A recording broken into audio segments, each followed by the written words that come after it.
أعوذ بالله من الشيطان الرجيم بسم الله الرحمن الرحيم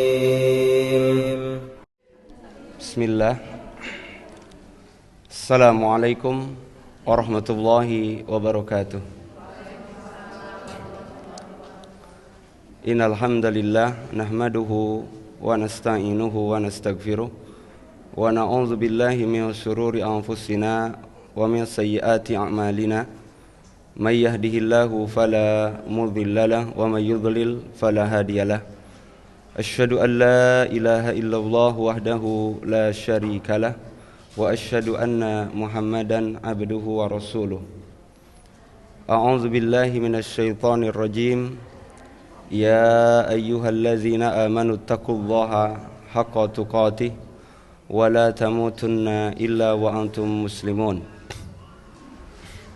يا أيها الناس اتقوا ربكم الذي خلقكم من نفس واحدة وخلق منها زوجها وبث منهما رجالا كثيرا ونساء واتقوا الله الذي تساءلون به والأرحام إن الله كان عليكم رقيبا يا أيها الذين آمنوا اتقوا الله وقولوا قولا سديدا يصلح لكم أعمالكم ويغفر لكم ذنوبكم ومن يطع الله ورسوله فقد فاز فوزا عظيما أما بعد فإن خير الحديث كتاب الله وخير الهدي هدي محمد صلى الله عليه وسلم Ma'asyira al-ummahat, ibu-ibu yang mudah-mudahan kita semuanya dirahmati oleh Allah Subhanahu wa ta'ala.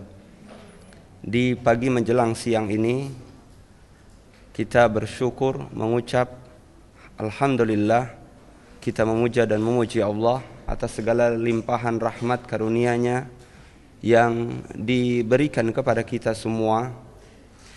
Nikmat iman wal Islam, sehat wal afiat, kesempatan dan kekuatan, yang dengan ini semuanya semoga kita mampu memanfaatkan untuk senantiasa melaksanakan ketaatan dan menjauhi setiap larangan-larangan. Salawat salam senantiasa juga kita sanjungkan untuk Nabi Yuna al-Mustafa Muhammad sallallahu alaihi wasallam, keluarga, sahabat, tabi'in, atba'ut tabi'in, dan juga mudah-mudahan untuk kita semuanya kelak di yaumil qiyamah kita mendapatkan syafaatnya. Amin ya rabbal alamin. Ibu-ibu yang saya hormati, yang mudah-mudahan kita semua dirahmati oleh Allah Subhanahu wa ta'ala. Kali ini kita akan menyampaikan tentang satu tema berkenaan dengan masalah makanan dan minuman, yang tentu kita berharap sesuai dengan apa yang diperintahkan oleh Allah Subhanahu wa ta'ala, apa yang masuk ke dalam perut kita, yang berarti ini berkenaan dengan rizki kita, karena beda sekali antara rizki dan milik. Kira-kira apa pengertian dari rizki? Rizki bukan nama orang ya, bukan. Rizki itu kullu ma afada min malin au min baitin au min sihhatin au ghairi dzalika. Yang disebut dengan rizki itu segala sesuatu yang bisa bermanfaat, baik itu berupa harta, baik itu berupa rumah, kesehatan, atau selain daripada itu semuanya yang bermanfaat, maka itu disebut dengan rizki.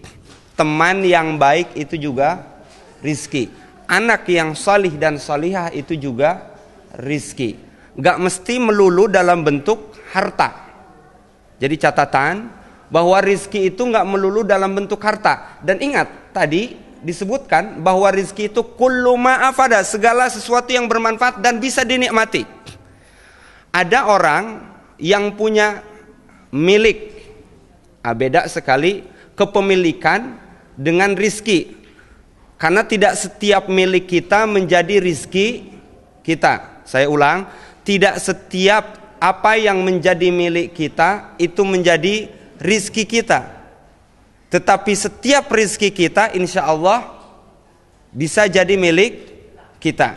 Contoh, makanan banyak di meja makan, minuman enak nih, kita mau makan di atas meja makan. Pas mau makan, itu di meja makan punya siapa? Punya kita. Milik siapa? Milik kita. Makanan, minuman yang lezat, semuanya ada. Pas makan, ternyata habis, kosong. Loh, kemana ini makanan? Oh, ternyata dimakan kucing misalnya. Oh, itu milik kita, tetapi tidak menjadi rizki kita. Berapa banyak orang yang punya aset, punya banyak harta yang melimpah, tetapi dia hanya sebatas kepemilikan, hanya sebatas memiliki, tetapi dia tidak menikmati, tidak menjadi rizki. Karena rizki itu tadi yang kemudian bermanfaat. Ya, ada kan orang sia-sia punya banyak harta di mana-mana, asetnya di mana-mana, tapi nggak ada manfaatnya. Itu tidak menjadi rizki. Makanya kalau kita senantiasa memohon kepada Allah Subhanahu Wa Taala di setiap pagi dengan doa yang Rasulullah SAW contohkan, sebagaimana Ummu Salamah radhiyallahu anha berkata, anna Rasulullah sallallahu alaihi wasallam kana yaqul hina yusalli ba'da subh. Rasulullah sallallahu alaihi wasallam senantiasa membaca doa selepas melaksanakan salat subuh dengan doa ini. Allahumma inni as'aluka ilman nafi'a wa rizqan thayyiba wa amalan mutaqabbala. Ya Allah, berikan aku ilmu yang bermanfaat, rizki yang halal, dan amalan yang diterima.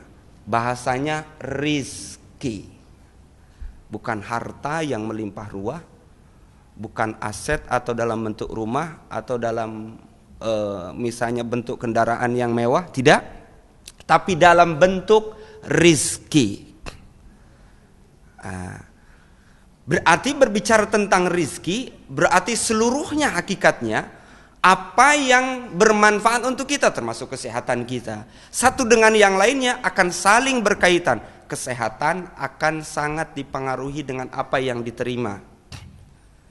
Apa yang dimakan akan mempengaruhi dengan kesehatan kita. Maka kesempatan kali ini kita fokuskan pembahasannya tentang perkara makanan halal dalam pandangan syariat. Yang mesti kita tinjau berkenaan dengan masalah makanan ini, adalah bukan hanya saja halal secara zatnya, ya. Jadi makanan itu bisa dikatakan halal, bisa halal secara zatnya, atau juga halal cara mendapatkannya. Kurma halal, beras jelas halal, iya halal. Daging ayam halal, kemudian daging sapi halal, jelas halal.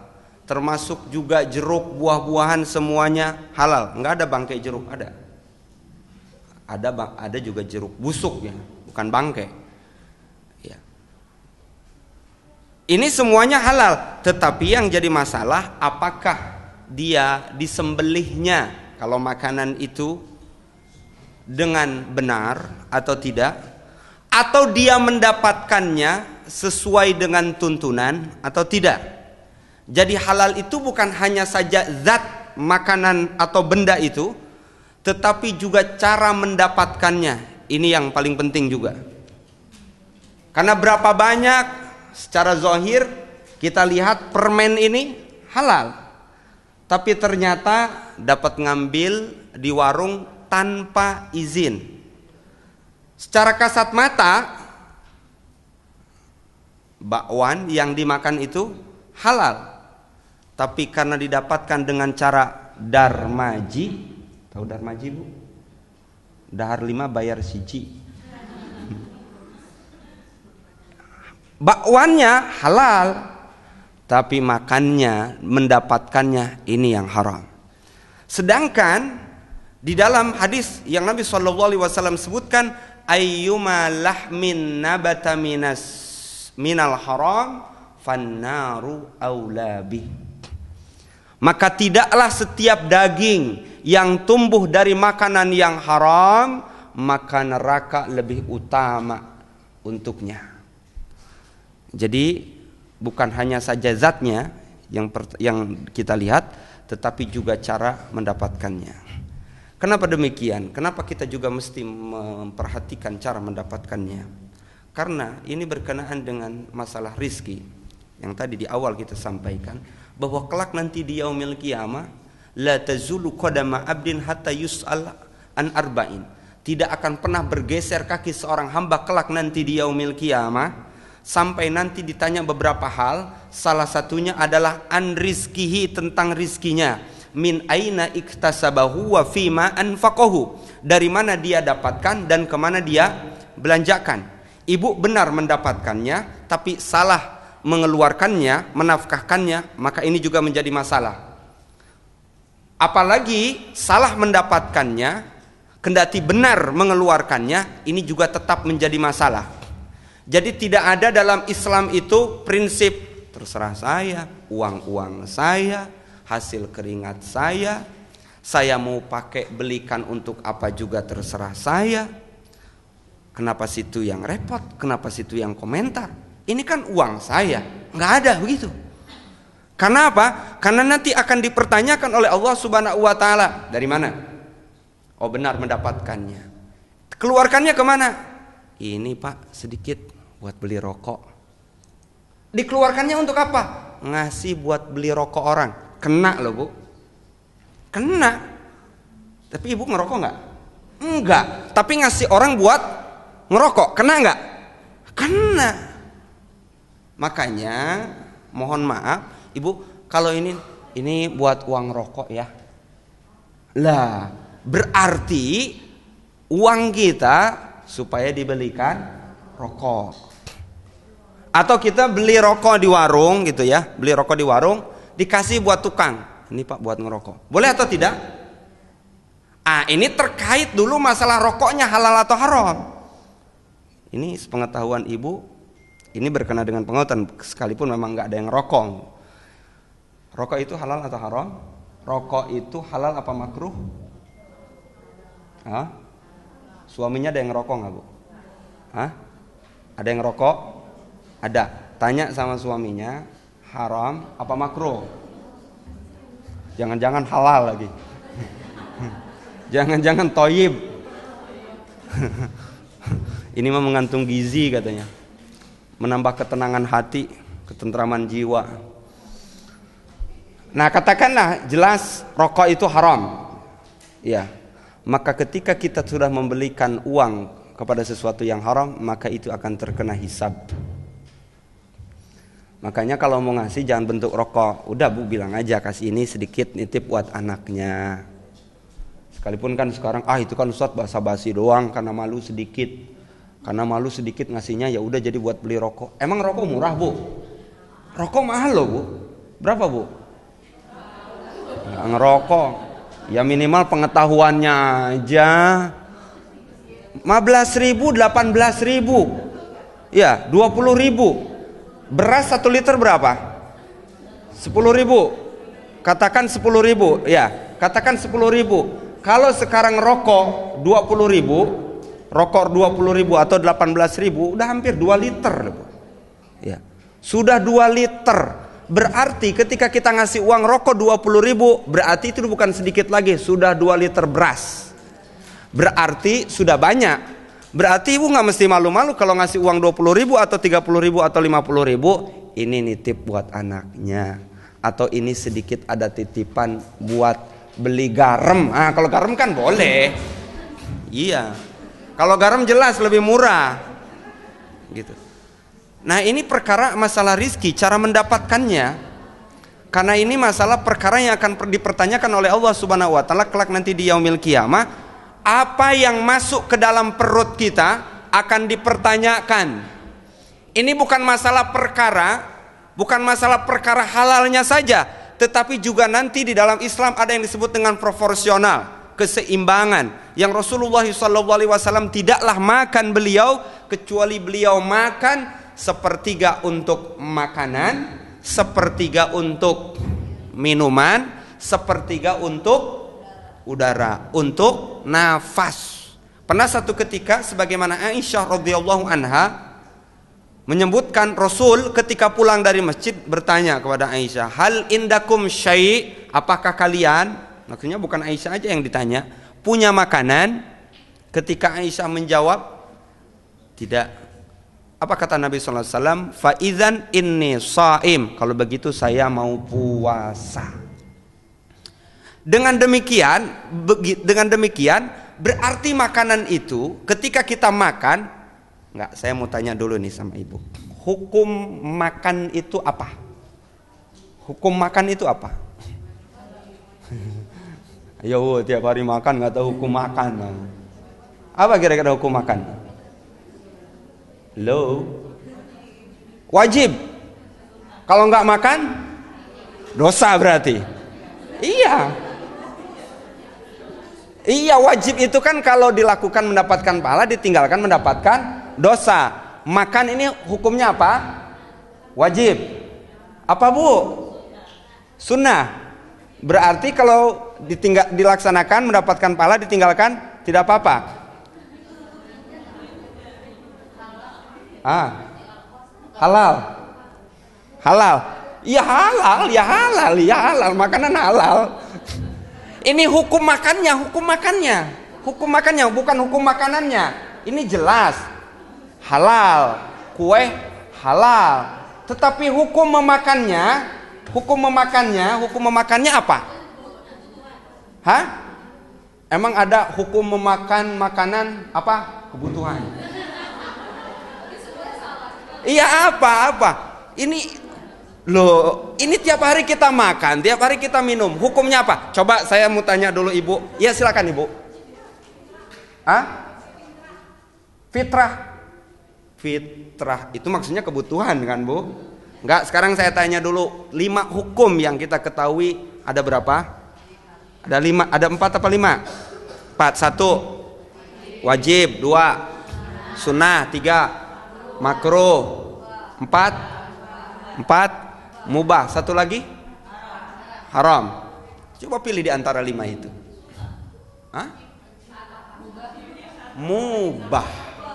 Mubah ibu, bukan sunnah. Mubah itu apa pengertian mubah?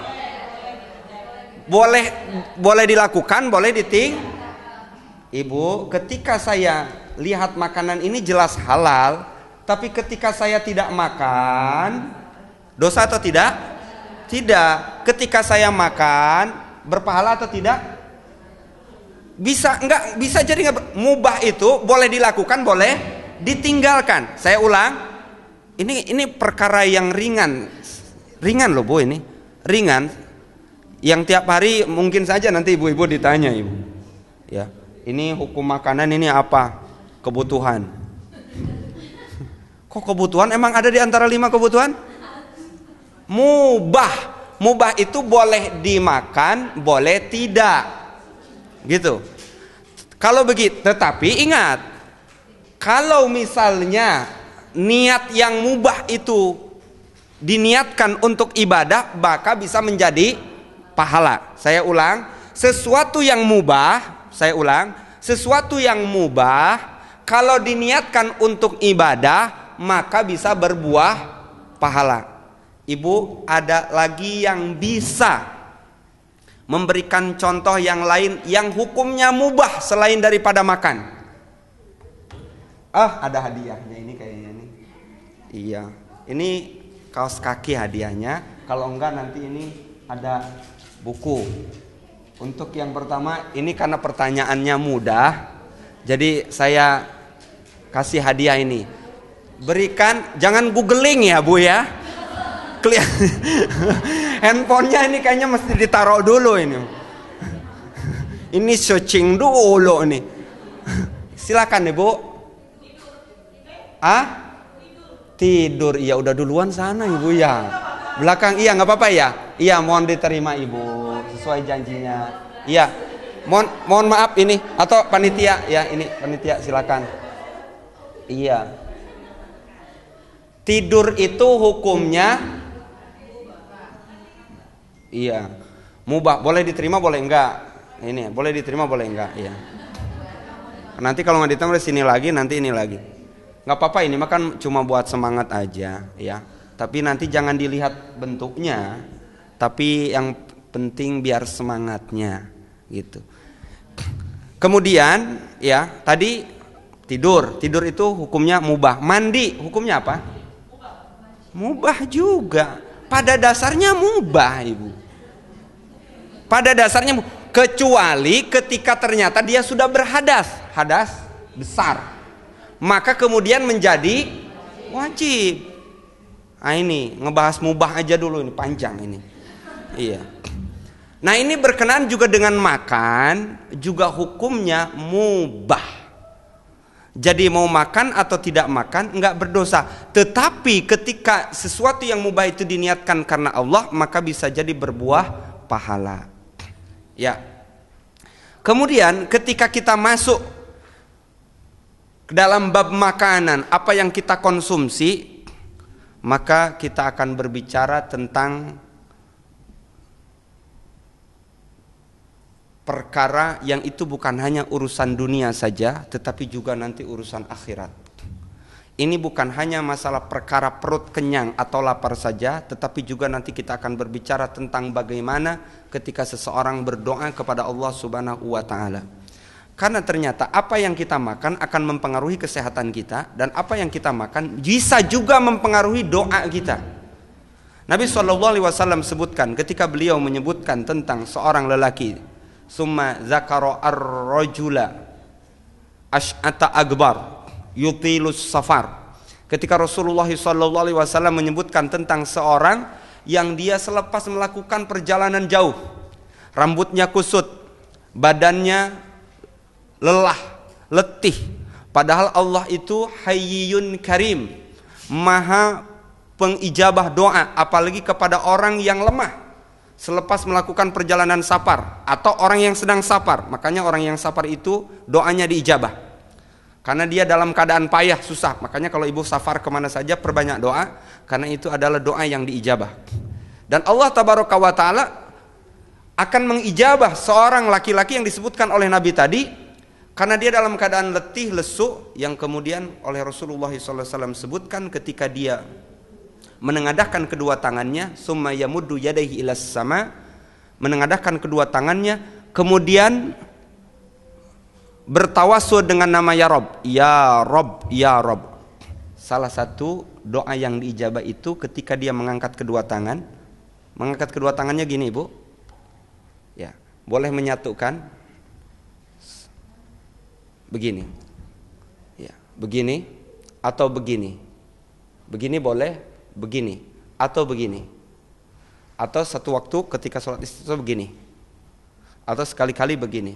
Tapi yang kalau dalam bentuk permintaan begini, itu seperti mintanya pengemis. Bagaimana yang Rasulullah SAW menggambarkan ketika seorang laki-laki tersebut meminta kepada Allah seperti pengemis, dan Allah akan mengijabah doa.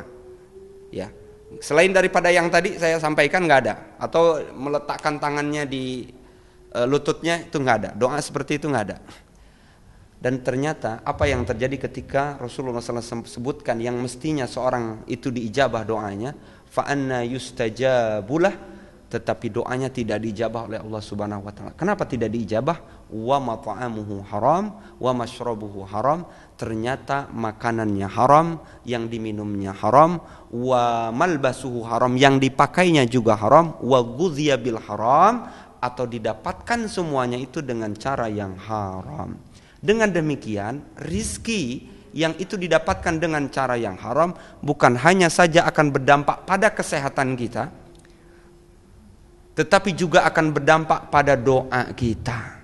Sekaligus ini menjadi evaluasi untuk kita. Jangan-jangan saat ini doa kita tidak diijabah atau tertunda untuk tidak kunjung juga diijabah, bisa jadi karena sebab makanan kita. Yang sekarang makanan itu sudah menjadi sebuah tren. Makanan kuliner itu sekarang sudah menjadi sebuah kebutuhan yang memiliki perhatian tersendiri. Kalau dulu di zaman Nabi tadi saya sampaikan, makan itu hanya sebatas kebutuhan. Saya ulang, hanya sebatas kebutuhan untuk menyambung hidup, untuk supaya kembali kuat beribadah dan beraktivitas. Sekarang makanan itu bukan hanya sebatas untuk menghilangkan lapar dan dahaga, tetapi makanan itu memang untuk supaya bahkan untuk meningkatkan prestis ya. Karena makanan itu sekarang bukan dilihat dari makanannya juga, tetapi kadang cara penyajiannya. Ya. Iya, makanannya mungkin biasa, tetapi disajikan dengan sesuatu yang unik, kemudian menjadi sesuatu yang luar biasa. Sampai sekarang makanya ada istilah, sampai sekolah juga ada jurusan tata boga. Berarti ini sudah banyak menyita waktu berkenaan dengan makanan yang ujungnya, mohon maaf Ibu, makanan itu nikmatnya cuma di mana? Di lidah. Cuman segini aja. Sampai tenggorokan, lewat tenggorokan semuanya sama, keluarnya juga sama. Apalagi ada yang makanannya enak, lezat, disajikannya menarik, keluarnya juga beda loh. Gak ada, sama aja. Dan kenapa kok sekarang mesti begitu? Ini yang kemudian disebut dengan ta'isa abdud dinar wal khamisah wal qatifah. Celaka hamba dinar, celaka hamba dirham, celaka hamba fashion, celaka hamba fashion tren. Sekarang yang dijadikan tren itu kan bukan cuma fashion. Mohon maaf Ibu, yang sekarang ditren-trenkan itu bukan cuma masalah pakaian, termasuk juga tren alat elektronik, ya, teknologi, termasuk juga makanan. Makanannya enak, padahal sebenarnya lebih higienis yang di rumah. Tetapi karena mungkin, mohon maaf, saya sempat dengar bahkan di sebagian tempat itu ada makanan yang dia dikelola, mohon maaf, disajikannya itu samping kandang singa. Iya. Kenapa demikian? Ya karena dia ingin punya sensasi yang lebih menarik dan berbeda. Ya, jadi ada restoran yang memang itu dibuat di kambing kandang di tempat di samping kandang singa. Ya kalau sekarang mah katakanlah jadi kayak suasana garden gitu ya, suasana kebun. Jadi makanannya lesehan, kemudian dikondisikan sedemikian rupa dengan tanaman hijau yang kemudian membawa ketertarikan sendiri. Makanannya sebenarnya itu juga. Makanannya itu juga. Jadi sebenarnya kadang bukan cuma makanan, tapi penyajiannya. Nah ini yang terkadang banyak menyita waktu kita, yang kemudian kita hanya disibukkan dengan urusan makanan yang padahal kenikmatannya itu mohon maaf hanya sebatas segini. Ukur Ibu silahkan, coba lidahnya sepanjang apa. Berarti kalau sekarang kita disibukkan dengan urusan itu, urusan makanan, berarti kita hanya mengurusi urusan yang hanya sebatas ini. Waliyahzubillah. Sedangkan tadi makan itu hukumnya mubah. Dan berapa banyak juga yang kemudian mereka israf. Apa israf? Israf apa Ibu? Israf. Israf itu berlebihan yang kemudian menimbulkan mubazir. Yang ini juga nanti akan dipertanyakan oleh Allah Subhanahu wa taala. Makanya kalau orang tua kita dulu kalau makan jangan sedikit ada sisa. Bahkan ketika Rasulullah SAW sebutkan ketika makan hendaknya engkau melumat jarinya. Ininya dilumat Bu, ya, dilumat, dijilatin. Dan itu termasuk sunnah ketika selepas makan. Kalau makannya pakai tangan, kalau pakai sendok enggak. Apa? Sendoknya digini-gini. Dan ini termasuk perkara sunnah ini, Bu. Ya, ini termasuk perkara sunnah. Ini sekaligus agar sampai ketika kita memasukkan makanan, jangan sampai ada makanan yang terlewatkan.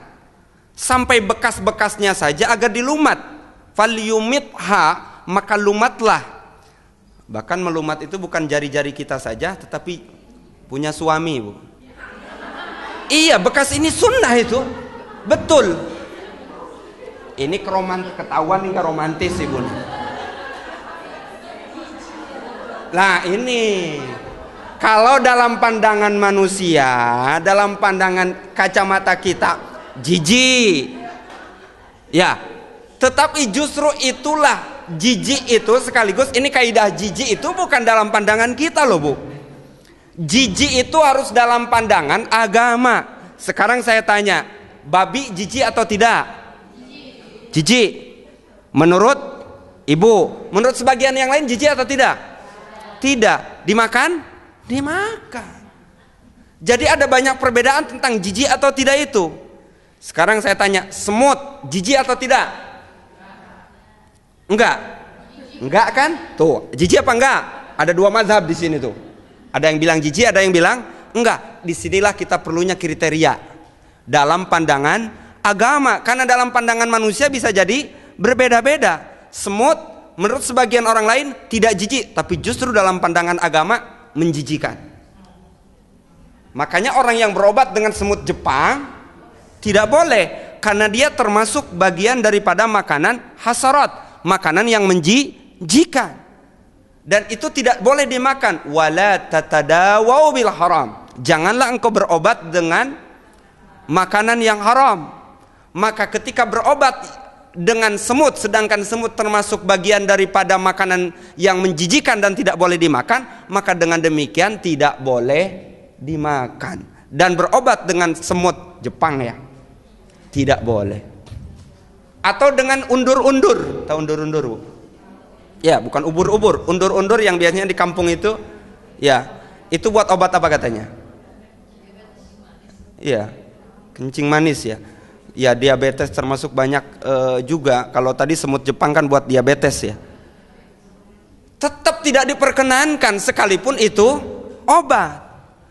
Nah, makanya tadi masalah perkara menjijikan atau tidak, makanya ini harus diatur dalam pandangan agama, dalam pandangan syariat. Menurut sebagian orang menjijikan, menurut sebagian yang lain tidak menjijikan. Maka kalau begitu timbangannya harus atas dasar agama. Kalau atas agama tidak menjijikan. Seperti tadi, melumat bekas makanan suami atau melumat bekas makanan istri di tangannya. Dilumat begitu, menurut kita mungkin jijik, tapi dalam pandangan agama, ternyata itu bagian daripada sunnah. Kali-kali lah ibu romantis gitu. Iya, habis makan. Beneran ini ibu. Ya, dianggap bercanda yuk. Coba, makanya dicoba. Gini habis makan, nih. Sekali-kali dipraktekkan.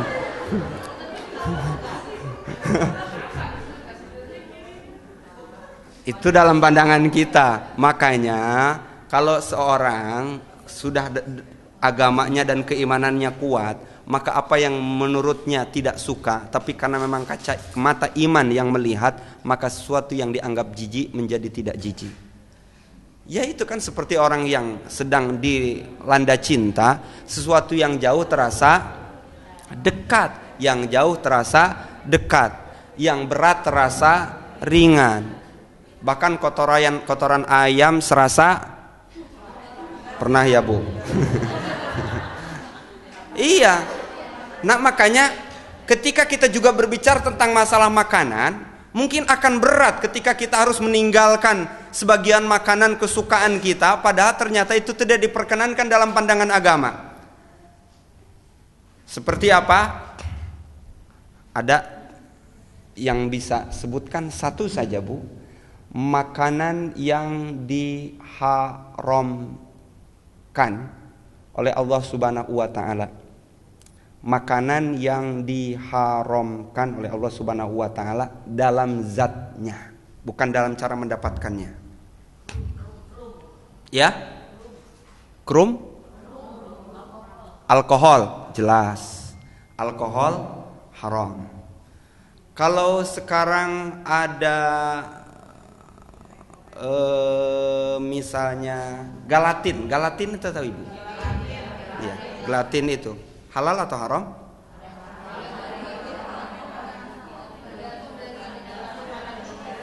Kalau dari babi haram. Terjadi perselisihan.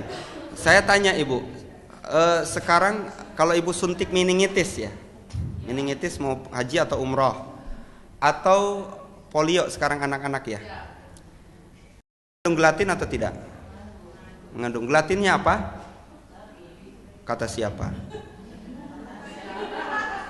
Ini juga mesti saya sampaikan, ini juga saya sekaligus juga ikut mengkampanyekan program pemerintah bahwa apa yang sekarang ditakuti dalam bentuk mohon maaf bukan KB, apa termasuk juga vaksin ya, imunisasi untuk anak-anak, maka itu hanya sebatas isu yang digulirkan yang katanya di dalamnya ada gelatin babinya.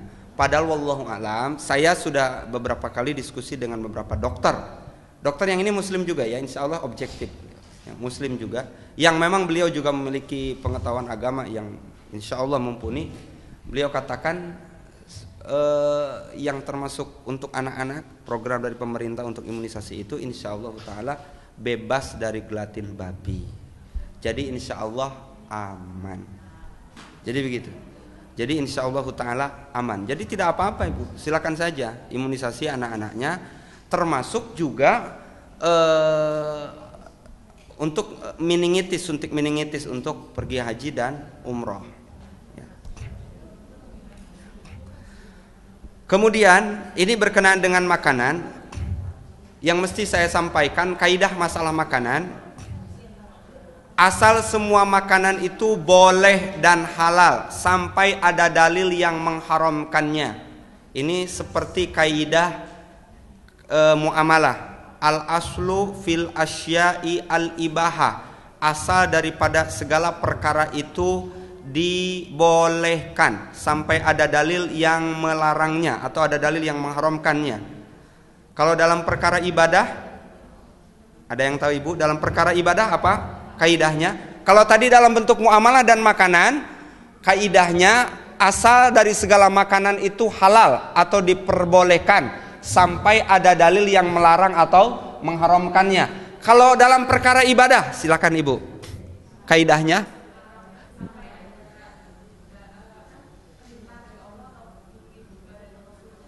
iya betul. Kalau perkara ibadah kebalikannya, asal daripada ibadah itu dilarang sampai ada dalil yang memerintahkannya. Salat boleh atau tidak? Tidak boleh. Salat itu enggak boleh, haram salat itu sampai ada dalil yang memerintahkannya. Salat zuhur ada perintahnya? Ada, berarti boleh gitu. Puasa tidak boleh sampai ada dalil yang memerintahkannya. Puasa Ramadan ada perintahnya? Ada, jelas ada. Puasa hari kelahiran ada perintahnya? Tidak. Nah ini jelas. Jadi ibadah itu pada dasarnya dilarang sampai ada dalil yang memerintahkannya. Puasa dilarang kecuali puasa yang diperintahkan, puasa Ramadan, puasa Nabi Daud, puasa Senin Kamis dan yang lainnya. Perkara makanan, perkara muamalah, semua makanan ini halal sampai ada dalil yang melarangnya. Semua halal sampai ada dalil yang melarangnya. Mana buktinya? Huwallazi khalaqalakum ma fil ardi jami'a. Dialah Allah yang menciptakan segala yang ada di bumi untuk kamu. Surah Al-Baqarah ayat yang ke-29 atau di dalam surah Al-An'am ayat yang 119. Wa qad fasalakum ma harama 'alaikum illa ma dharirtum ilaihi. Sesungguhnya Allah telah menjelaskan kepadamu apa yang diharamkannya kecuali apa yang terpaksa kamu memakannya. Berarti semuanya sudah dijelaskan apa yang diharamkannya. Babi haram, anjing haram. Nah, itu semuanya jelas. Termasuk makanan atau hewan yang disembelih dengan nama selain Allah itu juga haram. Termasuk juga khomer haram. Sekalipun namanya bukan khomer. Sebagaimana Nabi SAW sebutkan, sayati min ummati yashrabunal khamra, akan datang pada umatku di mana mereka meminum khamr, yusammunaha bi ghairi ismiha, tetapi mereka menamai khamr tidak dengan namanya. Jadi ini mah bukan khamr, bukan minuman keras, ini mah jamu. Ini mah bukan khamr, ini mah minuman kesehatan. Jadi boleh? Boleh. Padahal isinya khamr, maka tetap tidak boleh. Jadi jelas apa yang telah diharamkan oleh Allah Subhanahu wa taala di dalam Al-Qur'an. Makanan-makanan yang diharamkan oleh Allah dan Rasul-Nya.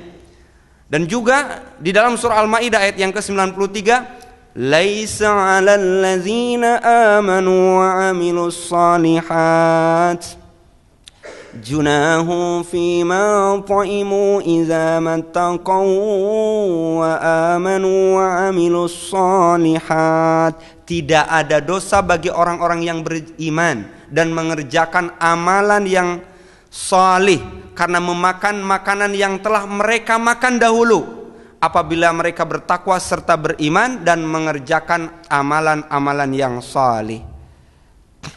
Maka dengan demikian makanan itu halal. Makanan itu halal, pertama dilihat dari zatnya memang halal, yang kedua dari cara mendapatkannya, yang ketiga makanan yang dikonsumsi itu tidak memudaratkannya. Ketika misalnya seseorang makan kambing, makan duren dan kambing itu halal? Halal. Tetapi ternyata seseorang dalam kondisi yang sedang darah tinggi misalnya, hipertensi misalnya terlampau tinggi, dia makan itu kambing, makan itu durian yang kata dokter padahal nggak boleh dimakan, tapi dia malah makan, maka kemudian ini menjadi haram untuk memakannya, sekalipun tadi durian atau kambing, daging kambing itu halal. Tetapi menjadi haram karena sebab apa? Sebenarnya dia kala itu sudah tidak boleh memakan makanan yang nilai kolesterolnya tinggi. Jadi menjadi haram. Biarin aja yang sakit-sakit saya, mulut-mulut saya, makanan-makanan saya. Enggak begitu. Tetapi jelas yang dilihat antara manfaat dan mudaratnya. Maka di dalam surah Al-Baqarah, ya ayyuhan nasu kunu mimma fil ardi halalan thayyiba, wahai sekalian manusia, makanlah yang halal lagi baik dari apa yang terdapat di bumi. Maka halalan bukan halalan thayyiba, bukan hanya halal semata, thayyib, tetapi juga baik untuk tubuhnya, asupan-asupan gizinya, nutrisinya, begitu.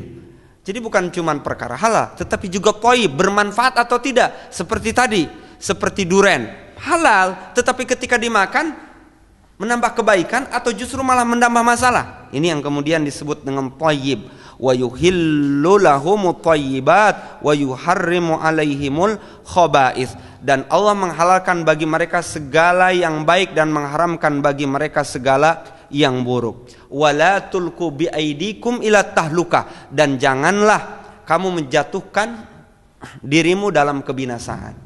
Jadi jangan justru semaunya sendiri. Ini berkenaan dengan masalah makanan, karena mentang-mentang halal kemudian kita konsumsi yang padahal ternyata itu memudaratkan dirinya. Maka Nabi SAW sebutkan la dharara wala dirara. Jangan membahayakan diri sendiri dan juga membahayakan orang lain. Ya, membahayakan diri sendiri dan juga membahayakan orang lain. Mungkin kalau untuk makanan hanya sebatas untuk diri sendiri, tidak membahayakan orang lain. Tapi berkenaan dengan rokok, bukan hanya membahayakan dirinya sendiri, tapi juga bisa membahayakan orang lain. Makanya ini suami-suaminya, mohon maaf, kalau nanti masih merokok, ini tolong sampaikan hadis la dharara wala dirara, jangan membahayakan diri sendiri dan orang lain. Sedangkan rokok itu yang kata dokter ini juga akan lebih berbahaya bagi mereka perokok pasif ketimbang perokok aktif. Dua-duanya sama-sama bahaya, tapi lebih bahaya yang tidak merokok itu kan kena sedikit. Nah ini yang kemudian lebih membahayakan dan ini juga akan terkena bahayanya. Maka lantas kemudian ya, ketika kita melihat beberapa dalil-dalil yang ini kita juga akan ambil pelajaran tentang makanan yang haram. Pertama, makanan yang haram itu juga karena sebab ada najisnya. Makanan yang ada najisnya, yang najisnya itu jelas. Makanan yang ternajisi, ya, seperti mentega yang kejatuhan tikus. Iya, ini boleh atau tidak? Ini pernah nih di zaman Nabi Sallallahu Alaihi Wasallam tentang lemak yang kejatuhan tikus. Dulu mentega itu kan lemak ya. Ya, Nabi Sallallahu Alaihi Wasallam al-kuha wa ma haulaha fatrahuhu wa kulu samnakum. Buanglah tikusnya dan buang juga lemak yang berada di sekitarnya, lalu makanlah lemak kalian. Jadi kalau begitu mentega itu halal kalau dibersihkan dulu, dibuang tikusnya, juga dibuang yang terkena najisnya. Berarti dengan demikian makanan itu menjadi haram kalau dia ada najisnya atau terkena najis gitu.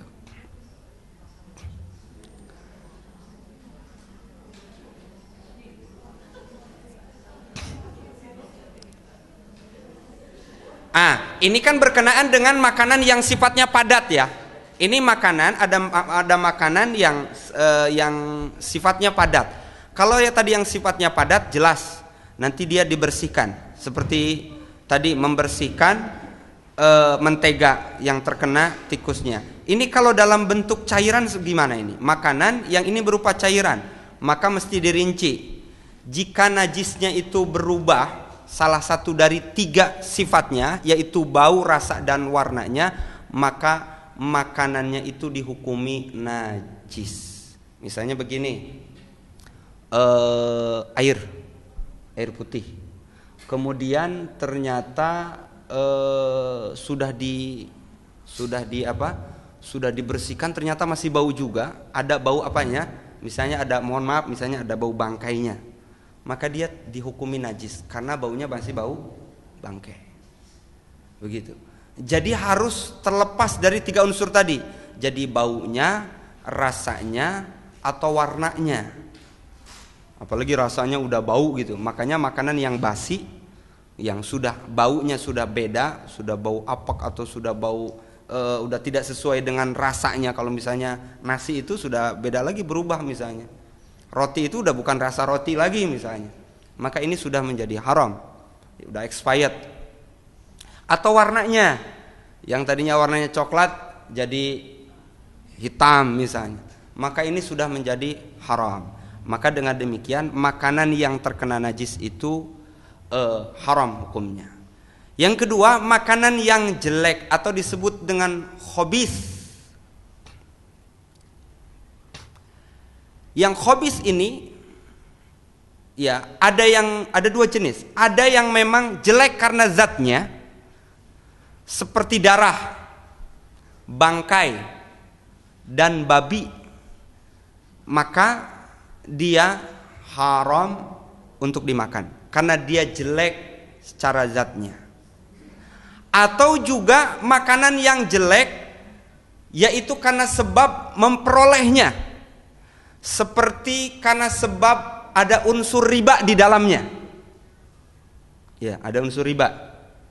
Seperti misalnya sekarang sepakat ya para ulama, hukum bank konvensional ketika kita menabung di dalamnya kemudian kita tarik bunga, maka itu haram. Karena Nabi SAW sebutkan kullu qardin jarra naf'an fahuwa riba. Segala transaksi yang atau utang piutang yang kemudian diambil manfaatnya maka dia bisa jatuh riba. Jadi begini, ibu punya uang, temennya pinjam pinjam 10 juta.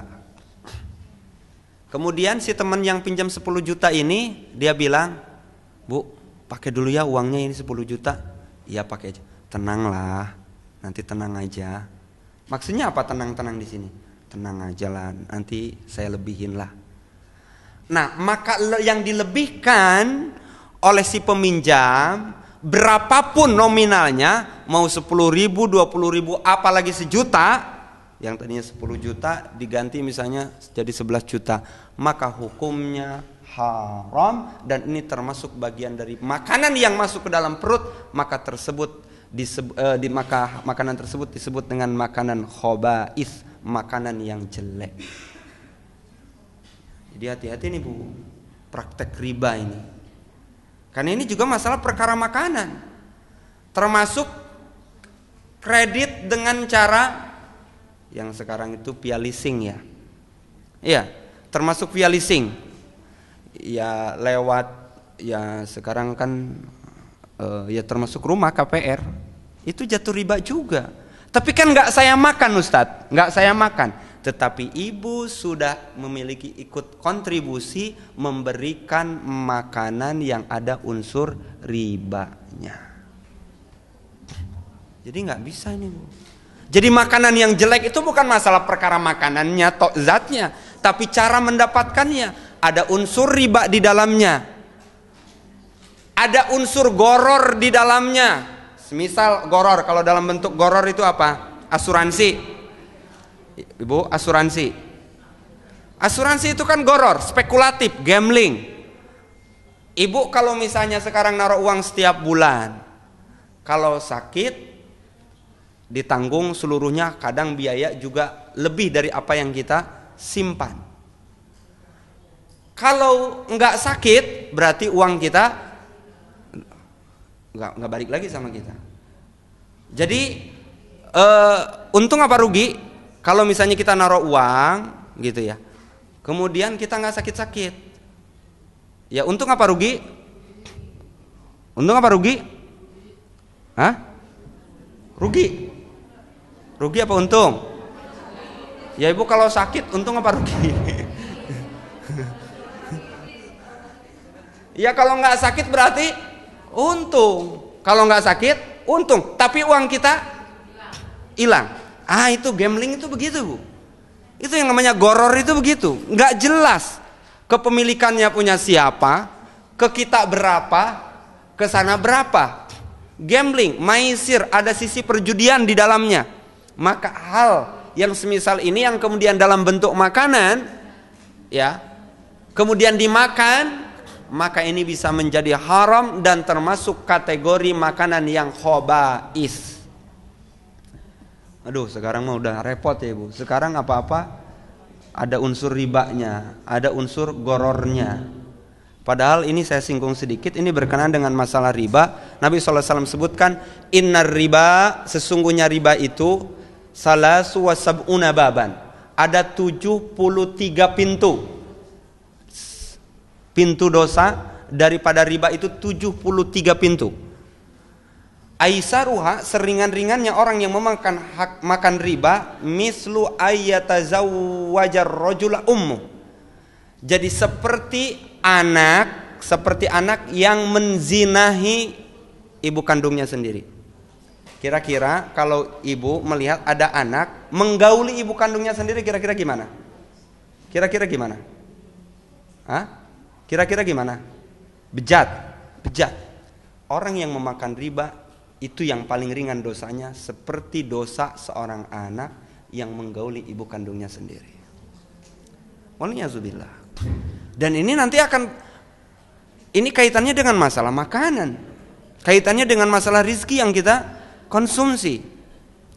Dan ini yang kemudian akan menghilangkan keberkahan kepada kita, termasuk juga akan berdampak kepada doa kita, bahkan ibadah kita. Berapa banyak kita dimalaskan bukan karena sebab kita ini malas atau tidak memiliki daya dan upaya, kekuatan, kesehatan untuk melaksanakan ibadah, tapi bisa jadi kita malas untuk melakukan kebaikan dan ketaatan karena banyak makanan yang haram yang dikonsumsi ke dalam perut kita.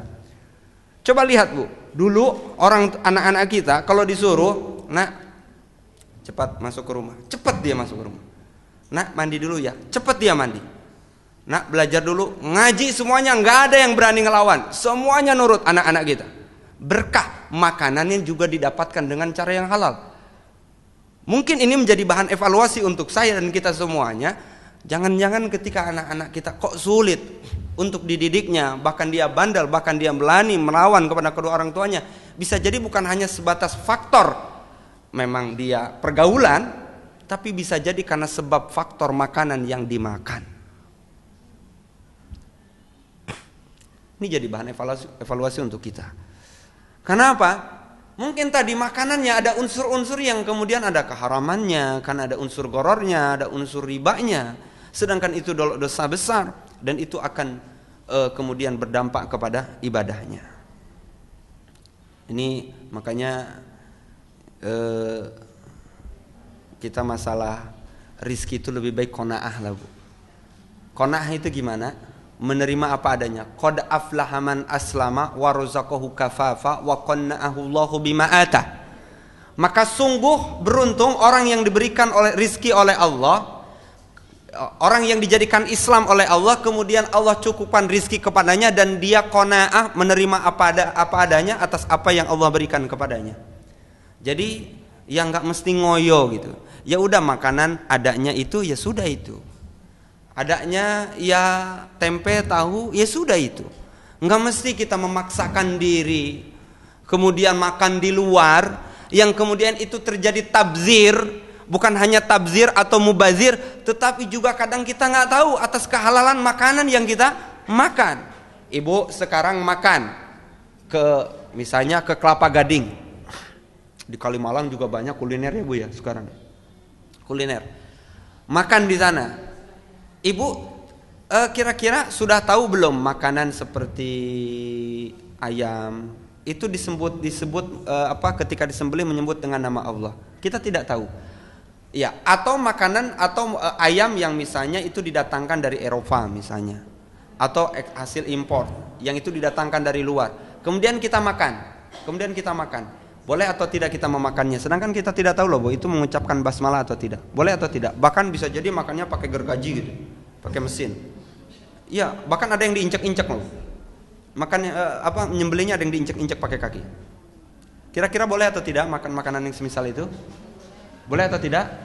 Kalau memang kita tahu Ibu, kalau memang kita jelas mengetahui dan kita sudah tabayun, check and recheck, maka menjadi haram hukumnya.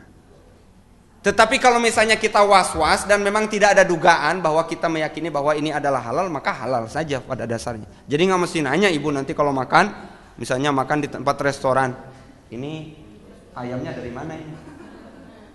Ini nyembelihnya bismillah apa enggak? Nggak mesti nanya. Jadi makan ya udah makan saja dan pada dasarnya halal. Tetapi kalau kita memang ragu ini mengucapkan nama Allah atau tidak, setidaknya ketika kita makan hendaknya membaca basmalah. Dan ini sekaligus menjadi adab Ibu, menjadi adab bahwa makan itu menjadi berkah ketika dia mengucapkan basmalah. Gimana dong mau makan Ibu? Hah? Bismillah aja. Bismillah. Bismillahirrahmanirrahim apa bismillah? Bismillah. Iya. Anak-anak kita diajarkan di sini gimana? Allahumma barik lana. Allahumma barik lana. Kenapa diajarkan begitu? Ya karena buku pelajarannya sudah begitu, dan kalau nggak diajarin begitu ketinggalan nanti sama anak-anak katanya ya, sama anak-anak lain. Pasti ditanya doa mau makan gimana? Bismillah. Bukan, Allahumma barik lana. Tuh. Jadi gimana? Mau nggak mau kadang sekolah juga ngajarin Allahumma barik lana. Yang padahal sebenarnya mau makan itu cukup dengan bismillah. Ibu mohon maaf, ada bismillah, ada tasmiyah. Bismillah itu bismillahirrahmanirrahim. Kalau tasmiyah itu bismillah. Itu namanya tasmiyah. Seperti wudu juga tasmiyah. Bismillah. Enggak bismillahirrahmanirrahim.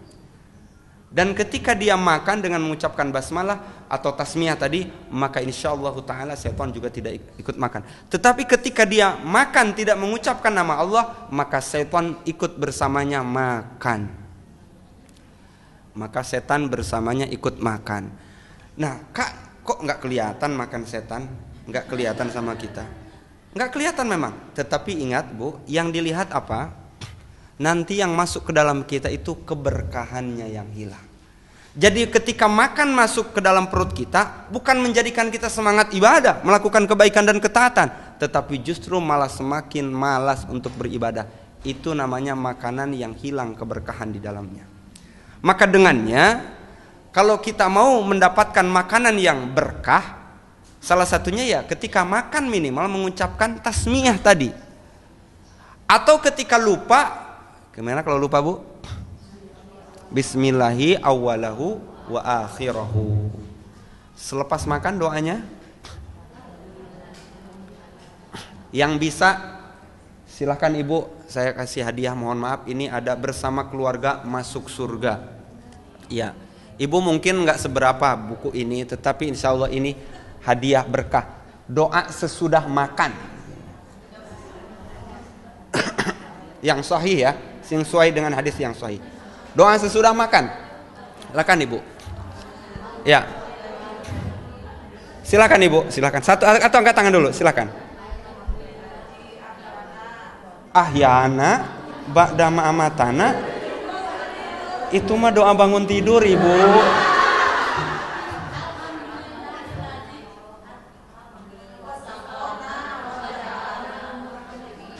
Masih belum tepat.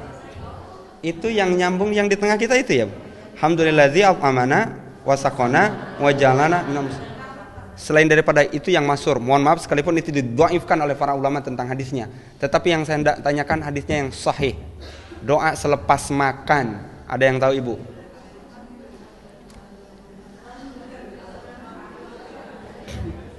Ibu,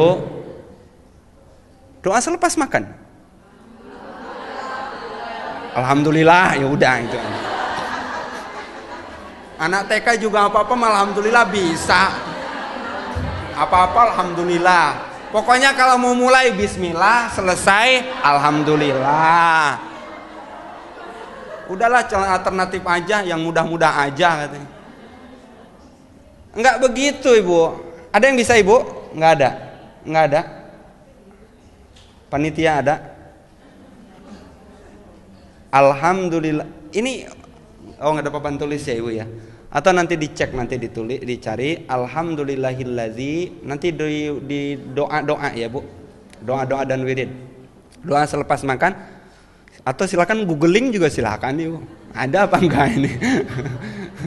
Alhamdulillahillazi at'amani hadza wa razaqanihi min ghairi haulin minni wala quwwah.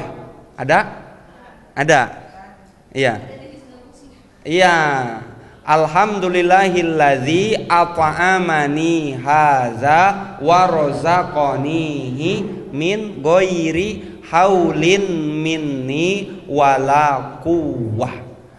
Segala puji bagi Allah wa razaqanihi yang telah memberikan rizki, wa razaqani min ghairi haulin minni, tanpa ada daya dan upaya dariku, min ghairi haulin minni wala quwwah, tanpa ada daya kekuatan dariku, semuanya rizki dari Allah. Itu yang sahih Ibu. Hadisnya diriwayatkan oleh siapa? Nggak ada.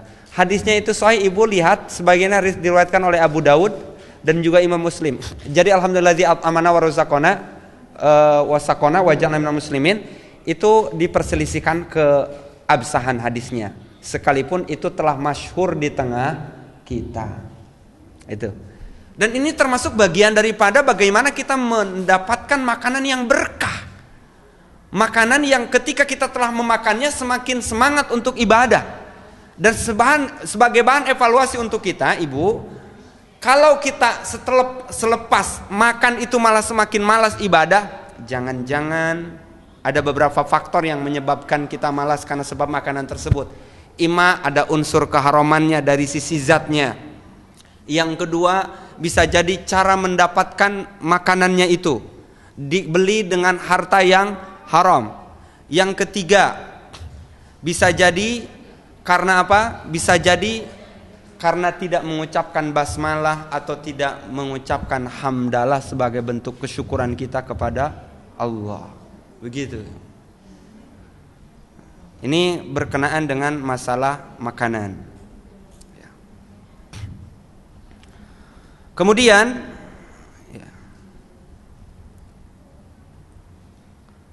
ya, ini berkenaan dengan masalah makanan selain daripada ya, makanan manusia ini, makanan kita secara umum ini ada dua jenis, Ibu. Ya, makanan manusia secara umum ada dua jenis. Pertama, selain daripada hewan, terdiri dari tumbuh-tumbuhan, buah-buahan, ya, termasuk juga benda-benda yang termasuk dalamnya roti, kue, dan yang sejenisnya, dan yang berupa cairan. Ini selain daripada hewan. Yang kemudian kedua ada hewan, yang itu juga terdiri dari hewan darat dan hewan air. Ya, ada hewan darat dan hewan air. Dan hewan darat juga ini terbagi menjadi dua. Jadi ada yang jinak, ada yang liar. Kalau yang jinak, semua hewan yang hidup di sekitar manusia yang diberi makan oleh manusia, seperti hewan ternak. Kucing halal atau tidak? Halal dimakan atau tidak? Haram. Kuda halal. Kodok haram. Kepiting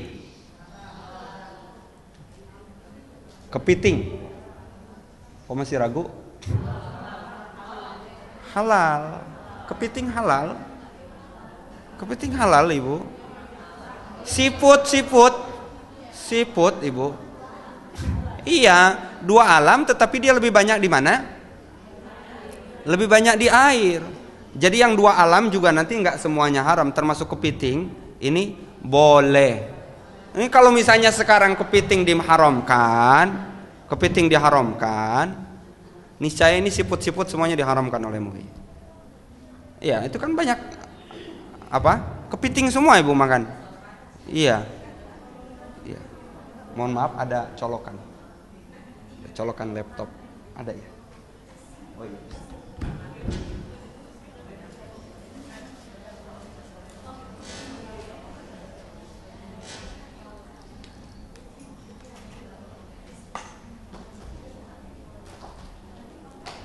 Ya.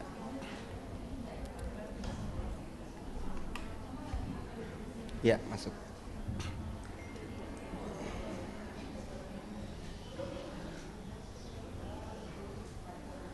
Kemudian ini hewan juga tadi saya ulang. Hewan darat ini terbagi menjadi dua. Jadi ada yang jinak. Jadi termasuk semua hewan di sekitar kita, manusia diberi makan oleh manusia seperti hewan ternak. Yang kedua ada liar. Ya, hewan liar, semua hewan yang tinggal jauh dari manusia dan tidak diberi makan oleh manusia, baik dia buas maupun tidak. Seperti singa, kelinci, ayam hutan dan sejenisnya. Singa boleh dimakan? Boleh dimakan atau tidak? Enggak. Kelinci boleh dimakan? Boleh. Nah, ini jadi yang liar saja boleh. Ya itu kan termasuk kelinci liar ya. Dia liar juga, dia kemana sana kemari. Hewan air ya, ini kemudian hewan. Ini hukum hewan darat, yang keduanya bentuknya adalah halal kecuali yang diharamkan oleh syariat sebagaimana tadi disebutkan. Hewan air juga menjadi dua ini. Ada hewan yang hidup di air yang jika dia keluar darinya akan segera mati, seperti ikan. Ada hewan yang hidup di dua alam, seperti buaya dan kepiting. Maka kalau hewan yang hidup di air, ya seperti ikan, termasuk bangkainya, itu halal secara mutlak, Sebagaimana disebutkan di dalam surah Al-Maidah, uhilla lakum saydal bahri wa ta'am. Uhilla lakum saydul bahri wa ta'amu. Dihalalkan bagimu binatang buruan laut dan makanan yang berasal dari laut sebagai makanan yang lezat bagimu. Lihat, berarti seafood itu memang lezat itu. Adapun bangkainya, ini bangkai yang ada di laut, ini ada rinciannya. Jika dia mati karena sebab yang jelas, karena lemparan batu, disetrum, dipukul atau kena air surut, maka hukumnya halal. Jadi yang di laut itu karena dilempar atau disetrum, dipukul, maka halal. Jika dia mati tanpa sebab yang jelas, hanya tiba-tiba ditemukan mengapung di atas air, maka ini terjadi perselisihan.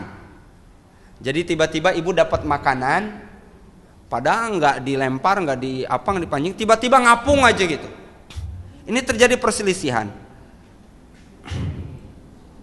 Maka tetap ada yang mengatakan tidak diperkenankan karena nggak jelas sebagian. Tetapi jumhurul ulama, jumhur kesepakatan para ulama, dan ini yang lebih rajih, wallahu taala alam, tetap hukumnya halal. Jadi seperti kemarin ada beberapa kasus di beberapa wilayah, tiba-tiba ada ada ikan yang kemudian banyak ke pinggir banyak, dan itu nggak tahu karena sebab apa matinya, maka dia tetap halal. Huwa at-tahuru ma'uhu al-hillu maitatuhu, suci airnya dan dia juga halal bangkainya. Dan kemudian ini makanan yang diharamkan, ini pertama ini berkenaan dengan masalah bangkai ini. Bangkai semua haram kecuali tadi bangkai yang ada di laut. Tapi bangkai orang nggak boleh tetap. Maksudnya ikan dan termasuk semua binatang yang ada di laut.